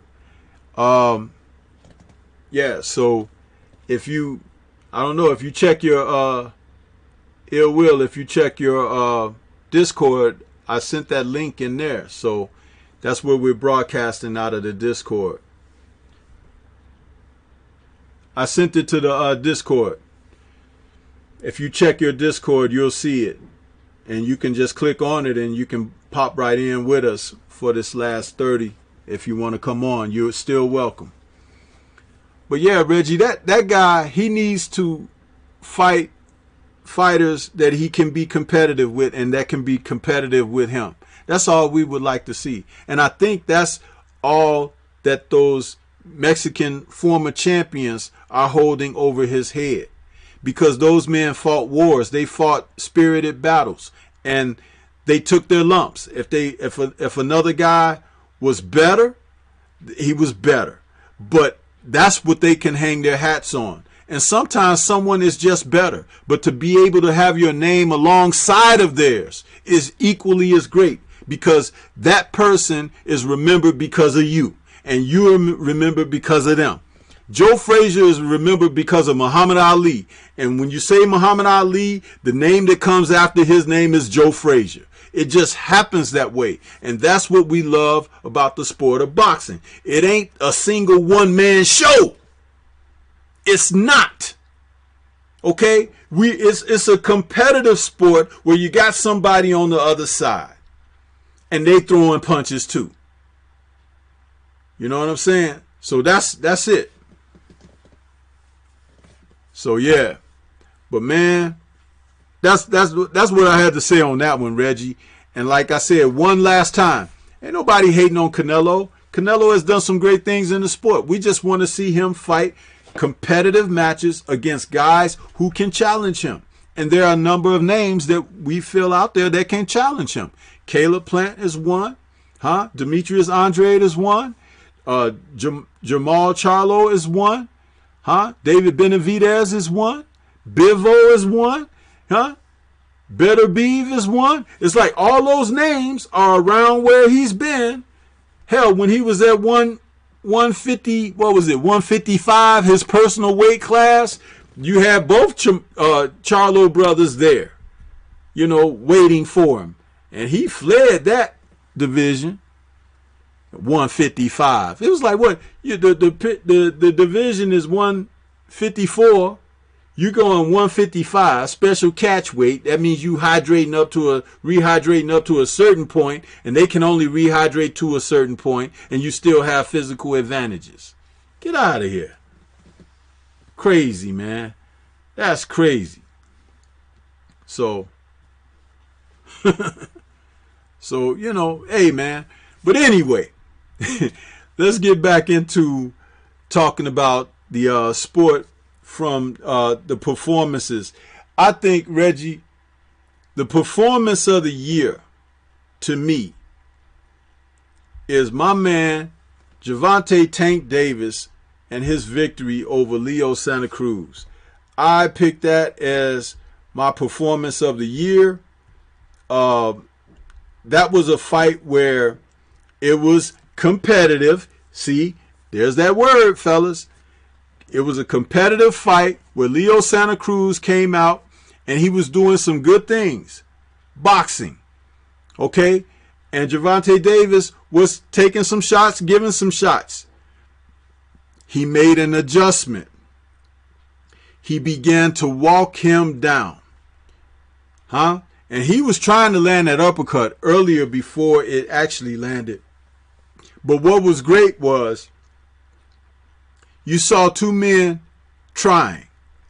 Now, everybody felt like Tank, if he caught Leo with something heavy, he could get rid of him, because Tank is like that at the weight. He's like Mike Tyson, okay? But what was great was Leo didn't fight like a scared guy. He fought like he was trying to compete.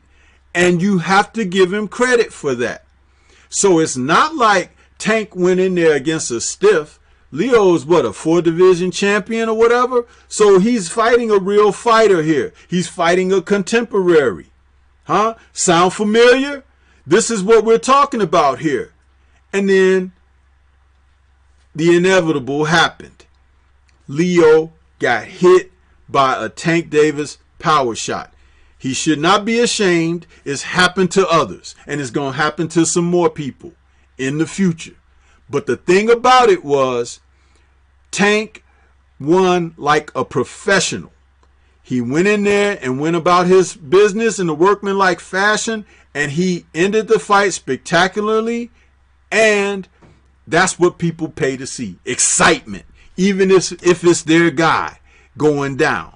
And one day it might be Tank going down. Who knows? But at the same time, it's what people pay to see, and people come and attend fights for, and they'll pay pay-per-view to watch guys do their thing. Reggie, what are your thoughts about the Tank Davis Leo Santa Cruz fight being the performance of the year? That's what I called it, the performance of the year. What are your thoughts on it? It was a good fight, but I got another fight in mind as performance of the year. Go ahead. Let's hear it. Oh, my fight of the year? Well, you give us your thoughts on the Tank Davis fight first and everything, and then tell us your fight for performance of the year. Oh yeah. No, I thought it was a very, very competitive fight. I thought Leo started out very well. He fought the fight the way he needed to. He was able to touch Tank up with that jab. He was able to effectively use his height and reach. And, he banked him some rounds, pulled away from Tank at the about the 2.5 mark. And that's when I began to see Tank finally start to warm up. He finally started to adjust. His movement started to come into play.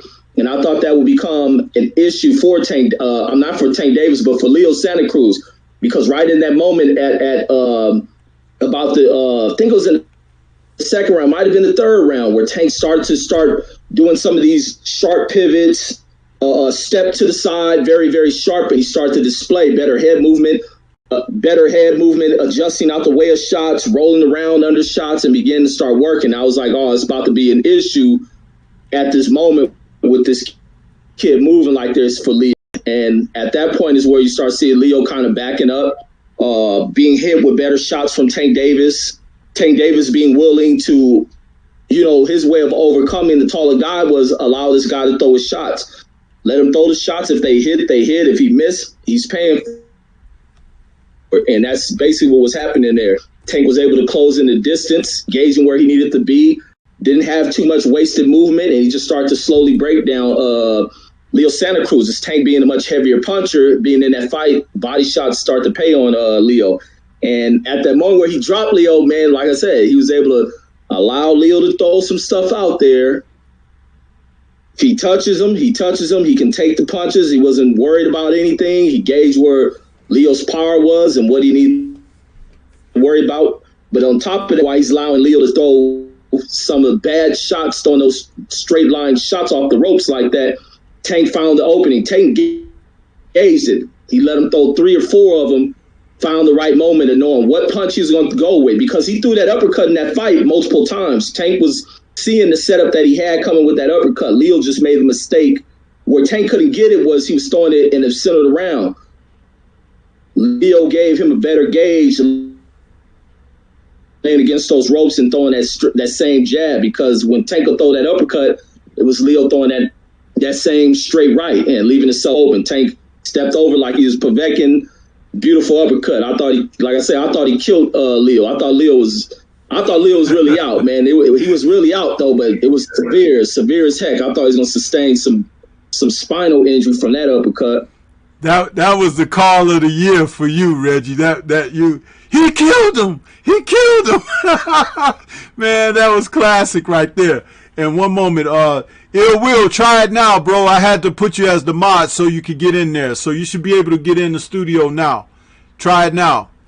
But yeah, Reg, that was your call of the year with that one, man. It was so exciting, man. I was laughing for a couple of days after that one, bro.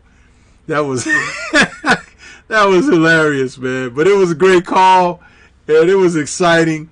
It was kind of like when Roy Jones was like, "He's not getting up, Jim. He's not getting up." It was one of those. Really enjoyed that. So, what is yours, Reggie? Performance of the year. My performance of the year, I got it. My fight of the year is different from performance. Performance of the year, because I was about to say Zepeda, but no, it's Jamal Charlo versus Jason Rosario. I thought that was a brilliant fight right there. I thought it was a great fight, and it was a fight in which Charlo had to do everything to come back in that fight, because I had Rosario just outboxing the crap out of Charlo. Really had him fighting pretty effective, Rosario. And what Rosario was coming from that, he's coming off the heels of taking J. Rock Williams' title from him, coming into this fight, and hitting the ground running in this Charlo fight. He was using his height, using his range, using his strengths as well, and just effectively working off that jab. He's able to catch Charlo, but Charlo is a monster in these fights, man. He's a dude who his conditioning helps to carry him through in a fight. If you cannot maintain a certain pace, that dude is bound to catch up with you. When he catches up with you, it doesn't end well. Matter of fact, it doesn't even end with a judge needing to stop it. But in that one, man, it was just watching him, start to hawk this dude down. But as the fight started to near its conclusion, Charlo needed to do something. He needed to do something quick, because I don't know how the judges had it, but I had him losing in the fight. But as he continued to press on Rosario, he ended up catching Rosario with that punch, clipping him right to the temple, and that kind of changed the whole tone of the fight. But he was able to survive that round in which he got caught. I don't even think Rosario dropped. I know he was wobbled and hurt very bad. I think he survived that round, and when they came out immediately in that next round where he didn't recover, Charlo hitting him with the jab. No one ever seen someone hurt to the body like that with a jab and causing a convulse like that, and becoming a unified champion in the division. I mean, I got to give it to him, man, because it was a hard-fought fight. It was a hard-fought fight. It wasn't something that came easy. He had to pull himself up to earn that victory, and also earn himself some more of those worthless belts to hang around him as well. Yeah, awesome stuff. I was trying to get Ill Will in here with us. He's saying he can't get in. I sent a couple of new links and everything, but it's not. He said he can't get in there. I made him a mod like I'm supposed to.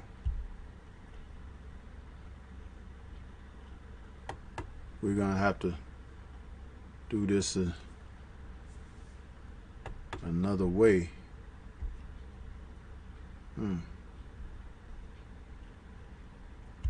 See if he can.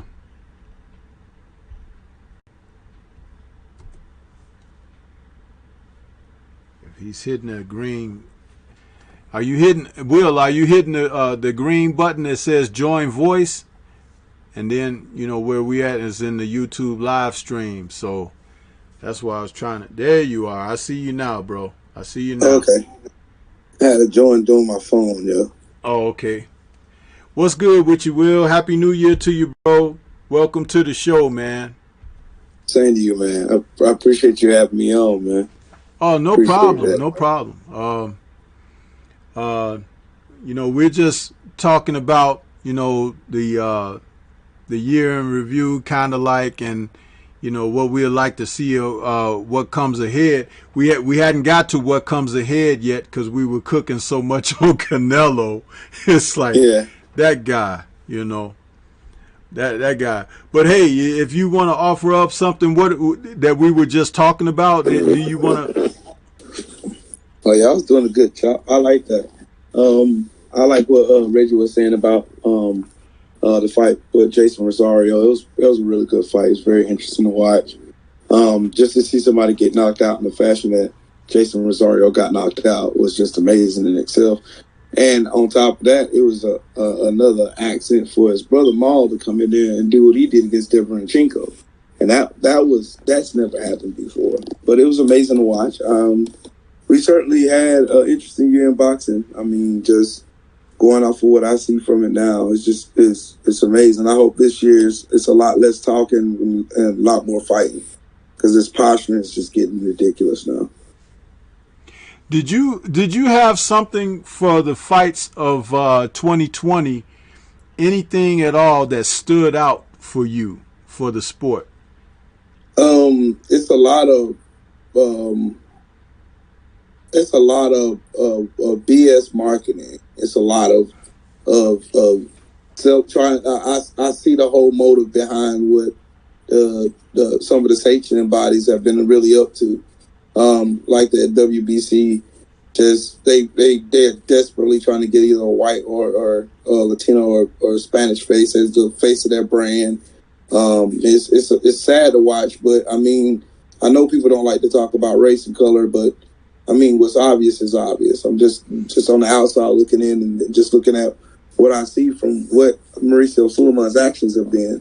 It's almost as if it's sad, really. It's really, really is sad, but it's even worse when we start talking about it, that we get called racist or race baiters or whatever when we obviously see what's going on. Because, for example, Mauricio Sulaiman had made an investigation off accusations of blood tampering with one of his fighters who was of Mexican descent against a Japanese fighter down in Mexico, and that was hurried up expeditiously. But Wilder, who's never lied about anything, now he's delusional, he's lying. I mean, it's just stuff like that I've seen during this year of boxing, being that we had time to just actually sit down and actually focus and watch boxing. And you see race being a very, very, very still a very prevalent issue in the sport of boxing now. I mean, just look at it. I mean, just look everywhere. It's got everything to do, which is the reason why, as a phenomenal of a fighter that Jamal or Jamil Charlo is, neither one of them have been mentioned for pound anything or put in the list of anything. And then you got fighters who don't even deserve. You got Triple G, who's a notable bum beater.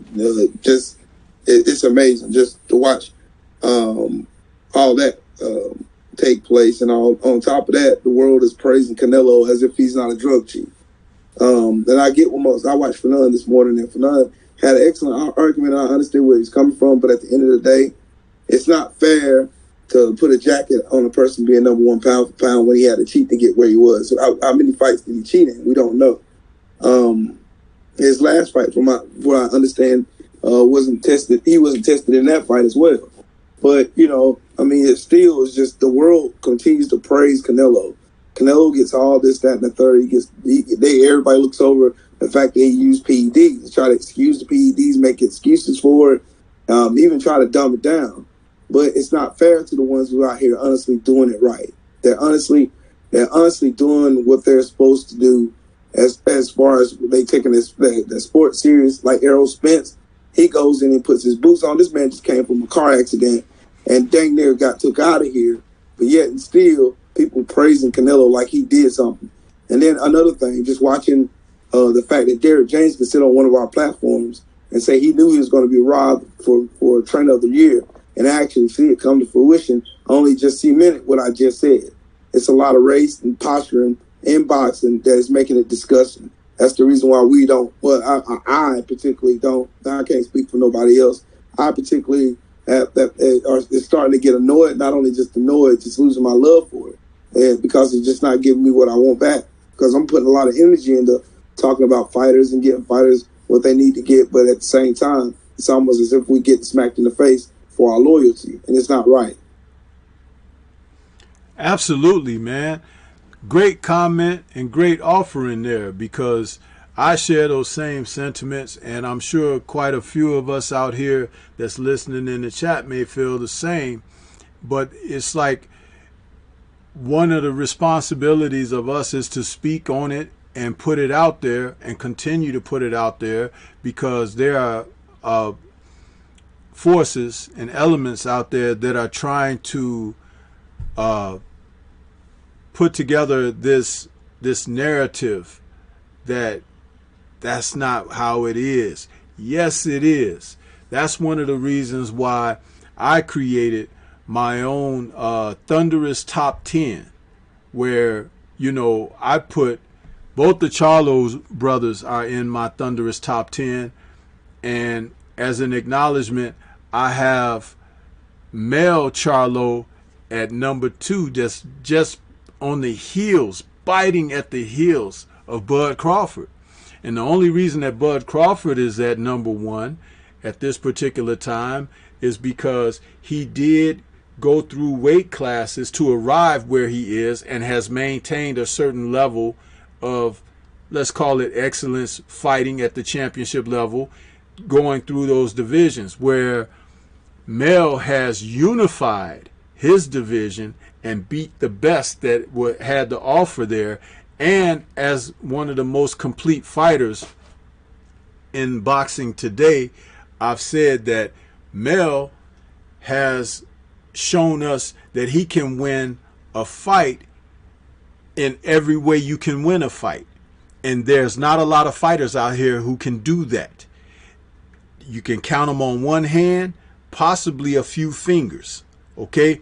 And what I mean by that is, and I've said this before, he's a boxer who can punch.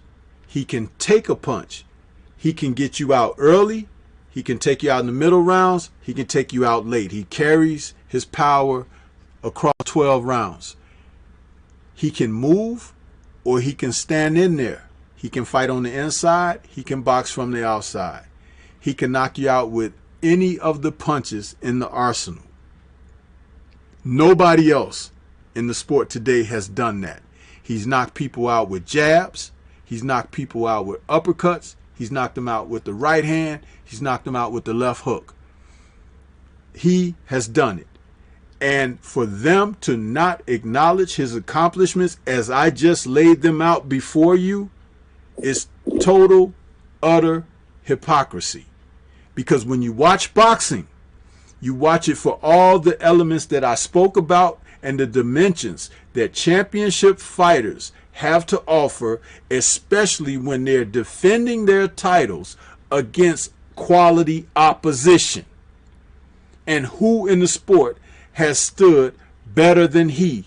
And the fight that they say he lost, judges awarded the victory to the other guy, Harrison, but many people felt that he didn't even win. He didn't even lose that fight. And so to come back against the fighter that they awarded a victory over you, and people complained in the aftermath, oh, he's too emotional, he's this and he's that or whatever, and he knocked the sucker out in the rematch. He said, here's my judge and here's my jury, and you can go and feel this fury. Lay down, sucker. And that's what happened. Huh? That's how you get it done. Not a fighter since Marvin Hagler who was doing it that way. That's why he's number 2 on my thunderous top 10. Jermell Charlo is a champion, and his brother is a champion too. But right now there's a separation between the two because Mel is one hell of a fighter, and it's going to take a hell of a fighter to beat him. And he never comes in out of shape. You don't even hear about the guy until it's time for him to fight again.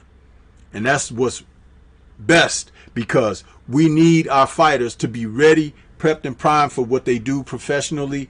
We don't, hey, if they want to talk sometime or whatever, that's cool. But we need them to be dedicated and focused in that ring. All that being on social media and every time somebody stick a mic in your face and all of that, because these are those times we're living in. That's okay. But be focused and know what your job is at hand.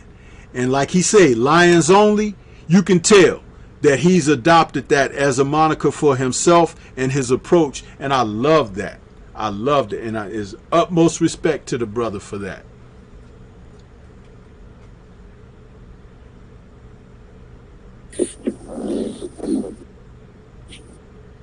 You guys there? Oh, I'm still here. I didn't want to interrupt you from cooking, bro. No, that was good, and I agree with you with that loss on Mel's record. I feel like Mel got robbed. I'm just gonna be honest. I feel like Mel got robbed in that fight. Mel put on all. He was out. It was outperforming him. He was out punching, and he did his thing. He did his thing. I got to give it to him. But the way he came back and answered, and remember the press interview after the fight. Remember Mel was like, hey, oh, that was BS. Y'all know I got robbed. Y'all know I got robbed. And he said it. And people were picking at him because they were saying he was almost crying out there. And I mean, he got robbed. But he came back. The way he answered to defeat. See, it's not what you do when the thing's going good for you. It's how you answer. So when you fall, is what determines how great you are. And that right there showed you just how great Jermell Charlo is. Jermell Charlo not only came back and stopped Tony Harrison, and in tremendous fashion, he beat the doggone brakes off his ass. Ain't no taking away from that. Mel not only did that, he went on to go and knock out Jason Rosario with a devastating punch to the solar plexus. Hit him right square, solid of the bread box. Now, to make a dude convulse like that off a straight jab? And I've seen Wilder knock the sweat off of Luis Ortiz, but I've never seen nobody go down and convulse like that from a punch to a solar plexus, bro. That was cold. That just, man. And just for old media and these people out here pushing narratives to ignore the fact of how talented these Charlo brothers are, it's sad and sickening, because those two brothers possess some very, very underrated skills. Very underrated skills. You got channels out here now that claim to know boxing, and they're out here saying that who is the Charlo's fault? What have they done for the sport of boxing? Man, y'all crazy. Y'all crazy. Man, them folk crazy. They just want to make a narrative because of the fact that if Canelo ever got the balls to get in the ring with either Charlo, I feel there's going to be some problems on his hand. Yeah, and I'll tell you, the one that Canelo really don't want to fight, it isn't Maul, it's Mel. Because Mel is a more diverse fighter, versatile fighter than Maul is. And Mel is the kind of guy, again, there's something different about him, his approach to the fight. Like I said, that being number 2, he could easily be number 1. Easily. But I'm telling you, for those, and this is not a popularity contest. What I saw in his fight with Harrison, and then what I saw in his fight with Banana, it sealed it for me. Because I was just waiting to see his performance. And when I saw his performance against Harrison, he did not let up against Harrison in that rematch. And when he went in there and he was looking, remember, he dropped Harrison early, right? And the thing was, he just didn't get him on the chin like he really wanted him. But where Harrison messed up was playtime was over. Okay? This man wasn't playing with you. And he fought like it. And that's why he prevailed. Because the moment that he slipped, that lion was right there to gobble his butt up. And he did it. And that's how it's supposed to be done. When John the Beast Mugabe fought Marvin Hagler, he had knocked everyone out before Hagler. Okay? And he fought like a man who was undefeated. And he challenged Marvin. He hit Marvin with an uppercut that you never saw that little bald head roll around like that before. Anybody else might have been put to sleep on that. But Hagler said, not today. And Hagler buckled down and said, we gonna fight. He beat all the fight out of John the Beast Mugabe that night. And when Mugabe finally went down, I think that was the 7th round. I don't remember the rounds exactly, but he was on the canvas taking the count. And you could see Hagler straight across the ring standing in the neutral corner looking at him, waving at him like, get up, get up. And he took the 10 count on his ass, sitting on his ass. Because why? He realized he wasn't as good as that man across the ring from him. And from that point on, he never fought at that level again. He got knocked out in 1 round by Terry Norris. He was beaten up by many other fighters, and he had to lead the sport. But he was the beast before he ran into the real beast, who was Marvelous Marvin Hagler.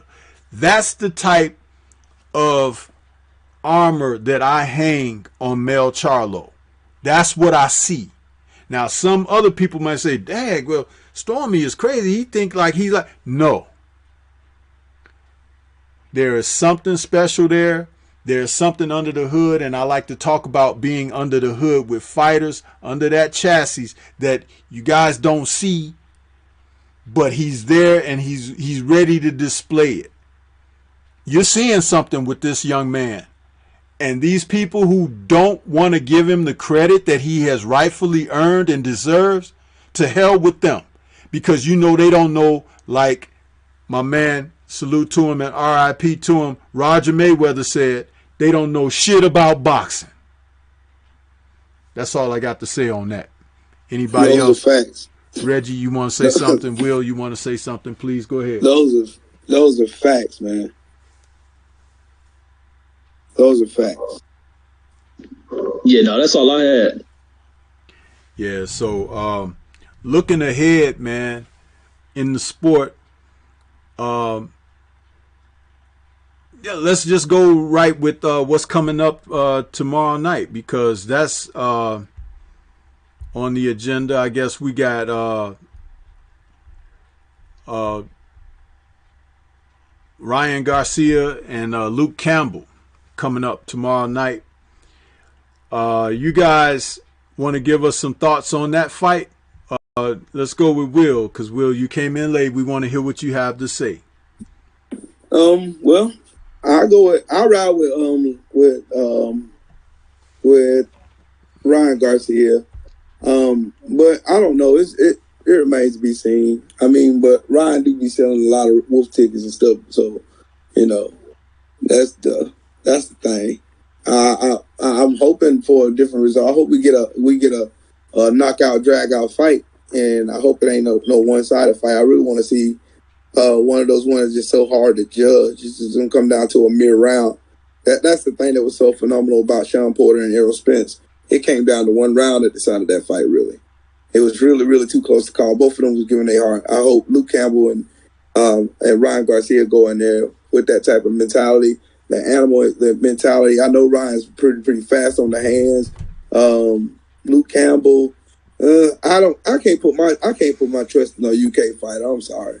I can't. They done let me down way too many times. Like UK fighters seem to be lacking either defense, moving their heads, or hearts, or eyeball bones, or whatever. I don't know what the hell's going on with their face. They seem to get their face cracked. Seem to just when they feel like they back against the wall, they quit. I mean, I just can't put my money on. They ain't good money over there in the UK. I mean, I like some UK fighters like Del Boy. Del Boy is one of my favorite fighters from the UK. Even though he get his ass whipped all the time. I mean, Del Boy is one of my favorite fighters. But, you know, UK fighters just don't, in the heart department, and like when you got to dig down and when your back's against the wall, man, when you're in the tight squeeze, I don't know, Ryan. That's why I give it to Ryan, man. Ryan look like even if he get in a bad situation, he's going to still come out swinging. So, you know, I give it to Ryan Garcia, man. How about you, Reggie? What do you think? I gotta go with what Will said, man, and I can't trust these UK fighters as well. I think it's gonna be a fight where Ryan's gonna have to make adjustments, but I just think the speed is just gonna be a little bit too much for Luke Campbell. Luke Campbell will have to have a different type of instinct going into this fight if he is looking to come in here and win. And that's the thing, is to go after Ryan Garcia with a jab. And I don't see Luke Campbell being one of these guys that tries to bring the fight. I think he's a dude who can be broken down. Ryan Garcia is a dude who is hungry. He has something more to look after. Luke Campbell ain't that dude who people are a sought after opponent out there in the division. I don't know what drives Luke Campbell. I think what's the name has something more that's motivating him going into this fight. He ain't gonna let Luke Campbell come in here and take something up off his plate, because there's so much falling in line for Ryan Garcia. Ryan Garcia has a lot stacked on his plate that can change, the progression for himself and for his family. So he ain't about to lose that to Luke Campbell. I just don't see Luke Campbell as being someone who's that aggressive, and if that hunger ain't in there, he about to get taxed in his fight tomorrow. And that's just the way I see it. I just think he lacks the heart. And like, once again, that's another testament how we talk about Canelo and all this other stuff. It's the same testament to these guys over in the UK. There's no hunger over there. These dudes aren't fighting for anything, and that's the damn problem. They have no hunger, and the reason why, because they rather remain in the domestic market and not try to compete on this international level of things to get their names in the mix. They think it's all about UK.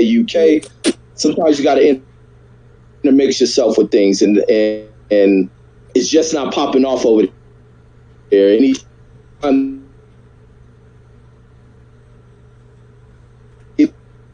look to achieve any level of international fame. But that's just my thoughts on that. I got Ryan winning that one. It's too much on the line for him. Yeah, and my thoughts are this. Ryan can't box. He can't box, but he can sure punch. And I think that that's what's going to pull him through in this fight. I don't know that Luke Campbell brings enough of the intangibles to the fight, meaning being able to reach deep down and dig and to be able to absorb something, because he's going to get hit at some point in this fight. But I think what's going to happen is he's going to be defensively irresponsible and he's going to get nailed with Ryan's best shot. But Ryan has flaws up the wazoo, and it's going to take somebody who can box and who has a little bit under the hood, who can challenge, and who has testicular fortitude, okay? And that's what's going to be the difference. I don't know that Luke Campbell has that. He hasn't shown that he has that in the 23 fights that he's had. So why should he get it just for one night? Unless he hits Ryan with something very early and it hurts Ryan, and then Ryan can't come back and stuff like that. That's what he's got going for him. But I figure this to be a fight where talent doesn't show, power is going to show.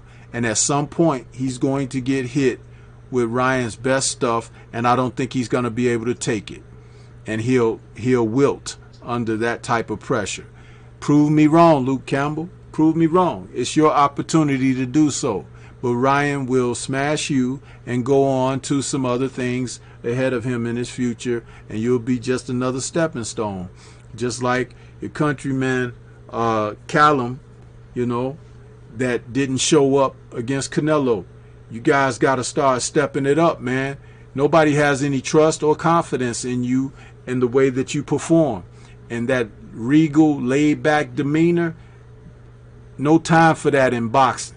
Okay, you got to go out there and get your pound of flesh and get in somebody's behind and start trying to show that you really want something instead of just being happy that you were invited to the dance. Get out of here with that foolishness. This is boxing, huh? This is not gentlemanly posturing. No, you're getting knocked out. That's my thoughts on that fight, man. As we get ready to close things out, Will, I want to extend two things for you. Put the link to your channel in the chat, and I'd like everybody to subscribe to I Am Ill Will, who's not subscribed to Will, and he's got some good stuff going over there. I love his Soul Man Sundays show with he and Mr. Shelton, man. You guys be having me going, man. I love that stuff. But put your link in the chat. You're free to do that. And the other thing is, I want to invite you back for another appearance at your discretion, to appear on the Friday night chop session with us so we can hear your voice and hear your take on the sport more. I know we came in a little late today, and we usually run the show for 2 hours, so we're pretty much at our limit there, but we want to invite you back because we want to hear what you have to say. I appreciate you for having me on. I'll be here next Friday. I was just over here dealing with the kids and stuff and all that, got caught up with them. And I was like, man, because Mr. Shelton called me. I was like, whoa, wait a minute. I forgot. And I ran back in and got to my office to get myself together. But, yeah, I'll be here. Yeah, and this show, I always do this show off of the Discord because we got the graphics and everything and the studio look and all of that. That's why we do it on here. And then I do some of my other broadcasts on StreamYard and stuff like that. But I keep it versatile where I can just have a choice of how I want to do things. So, but yeah, put your link in there, and everybody go ahead and subscribe to I Am Ill Will if you haven't done so already. And let's get some final words. Reggie, give us your final thoughts and everything, and we'll come back with another show where we look ahead even further in the future. But I don't want to keep everybody. I know we got some other things going on. So. Oh, yes, indeed. Another good show, man. I just want to get out another one that stood out for me for the fight thing. that was watching Adekanaki get knocked off as well to Robert Helenas. That was a big one. But another great show. We in 2021. Boxing should be delivering. This should be an epic year. It should be an epic year in the sport of boxing. These fighters need to recognize what 2021 holds for them, man. They need to get these fights going, not sit and wait on any of these things to marinate, this and that. They think they taking that out of Floyd Mayweather playbook. What worked for Floyd, worked for Floyd. Y'all ain't Floyd. This is a different era, different time, different fan base. And that's what they need to recognize. And even the fans alike and some of these promoters, a lot of what Floyd worked in his career ain't just exclusively to what Floyd did. A lot of that can be paid in tribute to what Al Heyman did in his career, and along with the fan bases for a lot of these fighters. You got fan bases who are just delusionally loyal to a lot of these fighters, and that worked for a situation with Floyd, along with the hate. That hate he was able to maximize. These other fighters right now in this current age can't afford that. You got to get it while the getting is good, and it's good as hell right now. So 2021 should be stacked like a mug. But that's all I got. Catch you guys on the next one. Yes, sir. Yes, sir. And we look forward to doing some future shows and what's on the horizon for boxing, because like Reggie says, I would like to see what's going to happen, what's going to, transpire. We're going to get some of these fights that we've been pining for. Will, why don't you go ahead and give us some final thoughts and let everybody know what's happening with you and your channel, where they can find you.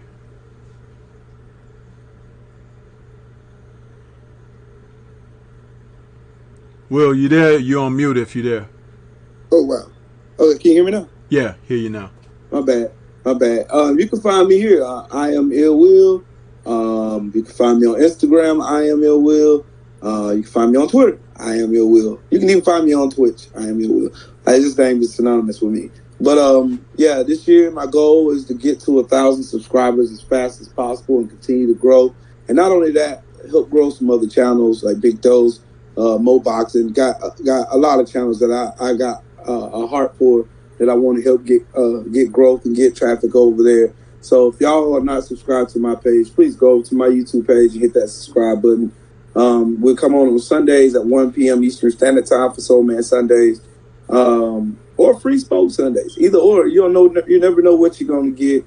And basically the concept behind Free Smoke Sundays is basically we laughing, cracking jokes, roasting, if you will, having fun. You never know who's going to show up on the panel. Last Sunday, Tay Jones stopped by, and we was there chilling, having a good time.